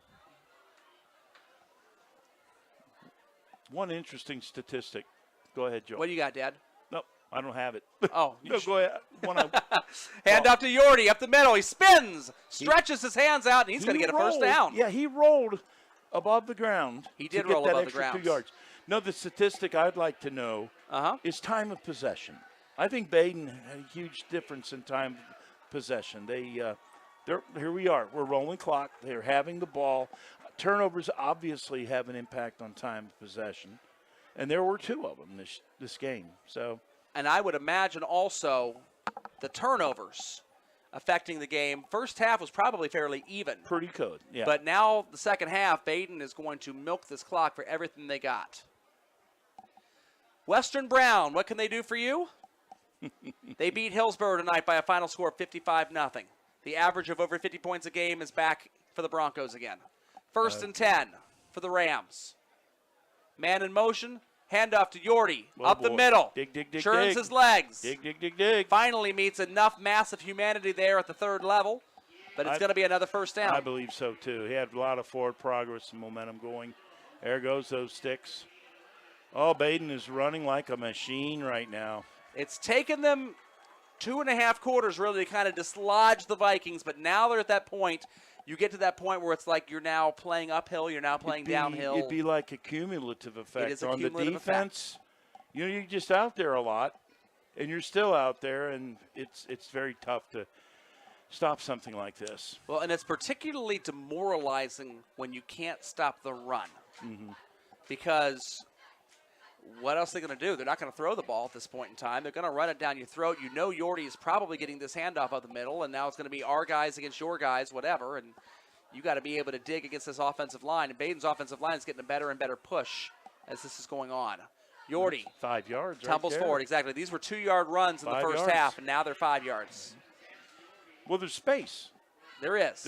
There's that initial opening. You burst through it. You may have to turn and get a little more and drop, but just fine. Officially, I think it's a 4-yard pickup. So it's second and 6. Yeah. Yeah, we'll go 2nd and 6. 4's enough. You can get a first down and 3 downs if you're carrying the ball 4 yards per carry. That's all it takes. That's all it takes. It's mathematical certainty. Trying to look for a final score for JFK and Maple Heights for you guys, Villa Angela Vikings. Here we go. Final. Maple Heights beats Cleveland JFK. I'll give you this score in a second after the second down play. Get ready for it. 2nd and 6. Handoff to Nick Yordi. Or excuse me, not Nick Yordi. Yordi's the coach. Zach Yordi. Got the wrong Yordi. Nick Yordi. Oh, we got a penalty on 55. I saw the push, the shove, frustration. Rayshawn Black. Yeah, he didn't like something. Maybe something was said. And there is the frustration penalty. It could be the Baden said something, and that usually is what happens. And then you get your anger out and your forearms forward. It was in clear sight. Even I saw it. I even saw it. So, unfortunately, we hate to see that. So Maple Heights Mustangs are playing Cleveland JFK's Fighting Eagles tonight. Cleveland JFK is Villa Angela St. Joseph's opponent next weekend. Villa Angela St. Joseph would love to see Cleveland JFK win, and that did not happen tonight. Maple Heights wins 72-14. Wow. That was an old-fashioned whooping. Oh, my goodness. 1st and 10 at the 11-yard line. For the Baden Rams, they're now down. It's going to be below 4 minutes on the clock. This is the perfect scenario for Baden. Keeping the ball long periods of time. They've had the ball most of the second half, and now they're knocking at the door at the 11-yard line. 4 minutes and counting. And whether you score or not is fairly irrelevant at this point in time. You got the field position. You got to lead a massive amount. Yordy's going to try to punch it in. Obviously, you want to still get your touchdown if you can. Oh, man, there's some talk going on there. It's getting chippy. I think the defense is taking this maybe a little too personally. Yeah. Yeah. Because they don't like getting run over like this. And, well, there's no trick plays. That's good that they don't want to get run over like that. I can see where they might get upset with long pass play, flea flicker stuff, which is unnecessary. They just got to stop them. Villa Angela St. Joseph went 7-2 last year. This is a young team. They're not really used to losing games. And they're definitely not used to having the other team show up and pound it down your throat like this. This is tough for them. This is Baden football. 2nd and 3. That's why reason Baden has not lost a regular season game since 2019. And again, watching for the back judge to put his hand up in the air. There's 5 seconds left on the play clock. 4-3. Well done. Hand off to Yordy. Using every inch of that clock. Dropped at the goal line. He's going to be just short, but that's actually going to be a first down. Oh, boy. 1st and goal for the Rams. And here's really where you almost ask the question, what do you do? Do you punch it in? Timeout, clock rolls again because they had to reset the ball. Yeah. Go ahead, Joe. Do you take knees here at this point in time? I was wondering about that. Do you punch it in? If you punch it in, it's going to be a running clock anyway. So either way, you're kind of running out the clock. You know, the running clock rule of 30 points kind of changes that a little bit. 30-point rule. Okay. 30 points. That was 28. 30. Mm-hmm. 30 points. Yep. So it's like you can take the knees here and win by 24 and give them the ball back at their own 3-yard line with like 10 seconds left. Or you can punch it in and try to go running clock. Now look at this. 2. There's so the snap. spread down the middle. Oh, good Yordy trying to score. He's going to be marked short, but again, number. that might not be a terrible thing for Baden. I'm going to go with 58 on that stop. Let's see if we have that. Oh, Neil, find him. Nope, 56. I'm going to go Corey Smith. All right. He undercut him. It was a great tackle. Stopped all his momentum. Dropped his face to the ground, basically. You know, when you get cut down like that. It's going to be 2nd down, but again, the clock is running. We're down to 1:30. Calling the play. If you look at the back judge on the camera, he's standing right underneath the crossbar. And he's going to put his fist up in the air. See it now. About 10 seconds left. And about 5 seconds left, he's going to start putting his fingers out and counting. 5, 4, 3. And Ritzy's looking at all of this as he manages the clock. Yordy's going to punch this in. And 7. Well-deserved. Zach Yordy is going to score a touchdown for the Baden Rams. I don't know if this is his first ever touchdown for Baden or not, or if he got something in garbage time as a freshman last year, coming in very late in the game. There is a Villa Angela St. Joseph Viking on the field laying down injured. You don't want to see that. Out of respect, I was going to do the Don Meredith moment, but I'm going to let it go. Yeah, that's the party's over. You hope everything's okay down there. Let's look at this. You really don't want to see that. In such a meaningless play in the game. Right at the end. And you know the other thing, too, I'm reminded there was at one point in time. Up he goes. I hesitate to share this story, but I will. At one point in time. Joel, let's see who that was. He's got his helmet off. Is that number 8? Is that Devin Hendricks? He's played a heck of a game. Yeah, there he is. And the crowd give him applause as he comes off. As they should. Been out there a long time. Yeah. I remember a Baden-Carroll game up in Carroll where Baden was going to win the game, and one particular Baden fan who shall remain nameless, I don't know his name anyway, a couple of rows ahead of us sitting at the game, started yelling out to the Baden defense, twist his knee or something like that. Yeah. And I kind of turned around and said, just made the comment loud of, I hope at a Catholic school you would not be rooting for somebody to injure somebody of the other team. But I'll go further than Catholic. I mean, any school. Boots through. Extra point is good. It is 34-3 in favor of the Baden Rams, and there'll be a running clock, and Villa Angela St. Joseph will just have a couple of plays. But to kind of finish and put a cap on that, even if you had the worst sportsmanship in the world, even if you wished every bad thing you possibly could to the other team you play against, it's a really stupid idea with the Harbin points the way that it is to try to injure anybody on the opposing team, because after you beat the opposing team, you want that opposing team to win every game they can the rest of the season. Second level points. That's the name of the all game, about folks. second level points. You just, you got to look at it beyond just the win in front of you here. Congratulations to Joe Idle. He just retweeted this. The Westfall Mustangs get off the schneid and win. Joe Idle went to Westfall. And the Westfall Mustangs have really had a hard time recently. Westfall last year, I'm pulling this up here, their record was not good last year. They were 1-8 last year. And they were losing games 58-0, 55-6. I mean, they were getting pummeled. They beat London Madison Plains tonight by a score of 38-20. So congratulations to the Westfall Mustangs. Shout out to Joe Idle if you're listening from wherever you are. I know that's your alma mater.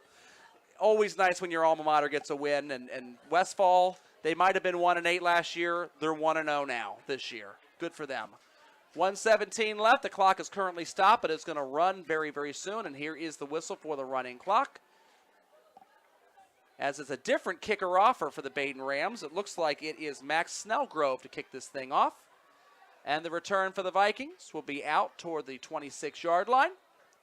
Yeah, referee naturally signals Motions to stop the clock, and that probably will stop the clock for change of possession. The running clock is only somewhat running. They will still stop it on change of possession to allow all the substitutions to take place, guys to come on the field, etc. Looks like a new team probably coming out for the Vikings. Maybe. We'll see. I mean, again, with a score like this, the running clock, you don't even really get to take advantage of playing time much. It's there's a few cleaner-looking jerseys out I happen there. to notice also the Baden's reserve team played Harrison this week. Normally, it is custom. When you play a varsity opponent on Friday, for Saturday, you flip stadiums and go to the other person's place. They're not doing that here. Villa Angela St. Joseph's not sending their reserve team down to Hamilton to play Baden at Walt Bonner Field tomorrow afternoon. It's a funny thought, nevertheless, though. I think that's probably the last play of the game. It might very well be. If the we'll whistle, see if they want to run one more. We'll see when the referees blow the whistle and mark it ready for play. Villa Angela St. Joseph does not want to run another play. You see their coaches saying that. They're all kind of looking at each other. Get hurt? Why get hurt? By hurt? See, Yeah, I think exactly it makes smart. sense. Temper's got a little high at the end there. Yeah, you don't love to see a little that. frustration. But Villa Angela St. Joseph, your program is up and coming. And you're going to have a lot of better days ahead. Absolutely no doubt about that. You've got the right coach in place with Coach Rotsky. You're getting the recruiting going as far as you got 45 freshmen one year and 43 more freshmen the next year. People are coming. I heard the comment made, we asked about how many people are coming to Villa Angela St. Joseph, and they said, yeah, the Cleveland public schools are not in the greatest shape right now, and that is going to attract Catholic education, certainly. So Villa Angela St. Joseph, Baden, I'm sure, wishes you luck. Both, thank you for scheduling them and giving both of you a game to play in week one when Baden was not having an opponent, and neither were the Vikings. And I'm sure Baden selfishly is rooting for Villa Angela St. Joseph to go 9-1 because they would love to get all those second-level points and get the number one seed again this year. There you go, folks. That's something you don't see in baseball. I love football because even in the NFL, they'll get in a circle, take a knee, and pray. Yeah. They really want what's best for each other. They understand how difficult the sport is and how demanding it is on their bodies to play. And I just love that about football. I mean, they're giving each other a congratulations. That's the way it should be in every sport. There's definitely a danger factor with football that's involved with the whole prayer and the whole, yeah, exactly. It's a collision sport. It is a collision sport, and every player's next play could be his last. Folks, you've heard of contact sports. Yeah. This is collision. Well, I'll share with you guys on the air, too, before we sign off. My first Reds game I ever went to, you took me, Dad, when I was about 6. We sat in the blue seats at Riverfront Stadium back in 1991. The Reds played the Pittsburgh Pirates. Riverfront. And I remember being 6 years old, and the Pirates won that game. And the game ended, and the Reds disappeared into their dugout and never to be seen. And the Pirates all, as you say, were shaking each other's hands, congratulating themselves as masters of the universe. That's right. And I remember as a 6-year-old kid being, terrified that something really bad had happened to the Reds, because I had played a couple years of preschool soccer by that point in time, and I knew after the game was over with that you're supposed to shake the other team's hand and congratulate them. The fact that the Reds just disappeared and did not wish the Pirates well, did not shake their hands. I mean, I thought maybe they had all gotten sick or gotten hurt and died. Something bad had happened as a little first-grade mind, of mine. So it is definitely neat to see that. We were calling games in 2020 during the height of the COVID pandemic, and the teams would stand. I mean, it was kind of goofy. The teams would stand on opposite sidelines after hitting each other and breathing on each other for 48 minutes of football. Then they'd stand on opposite sidelines, 50 yards from each other and just raise their helmets and salute to each other. It's nice to see the good old-fashioned handshake. My mother said it. It's nice to be. It's nice to be important, but it's more important to be nice. I love it. So everybody, Baden wins 34-3. They come back home on a very, very productive bus ride, getting to do some game film preparation for Columbus St. Francis de Sales, the Stallions. This is how bad it's gotten scheduling-wise for Baden. You're driving up to Cleveland to play a road game at Case Western University, and now you got a school from Columbus coming down to play it because nobody wants any piece of you. I guess that's good that you're adding to your diesel fuel for your buses because your program is doing that well that literally nobody wants to schedule you. As for Villa Angela St. Joseph, they'll regroup next week. They got a Cleveland JFK team who lost 72-14 tonight against Maple Heights. So winnable game, maybe, and then you get Coach Rotsky back in week 3, and hopefully the Vikings. You've not heard the last of them. This is a team that has been moved up to Division III, Region 9. They will have to deal with the likes of Chardon and teams like that in that region, but it is a possibility. This is one of the teams that Baden could be looking at a state finalist if that should come to pass. Obviously, Villa Angela will be improving quite a bit as the year goes on, as I'm sure Baden is going to improve quite a bit as the year goes on. Any final thoughts here, Dad, before we wrap it up and break everything down and get ready to go to Detroit? I'm telling everybody thank you for tuning in, if that's such a good word to use, tuning. But we do apologize for the sunshine and the glass in front of us and all that, and finally got away. We figured it out, and thank you most and all for putting up with me. I have a good time doing this. I know there's Danny should be on this. Danny Vogt will be with us, I'm sure, next week, whatever game we end up calling next week.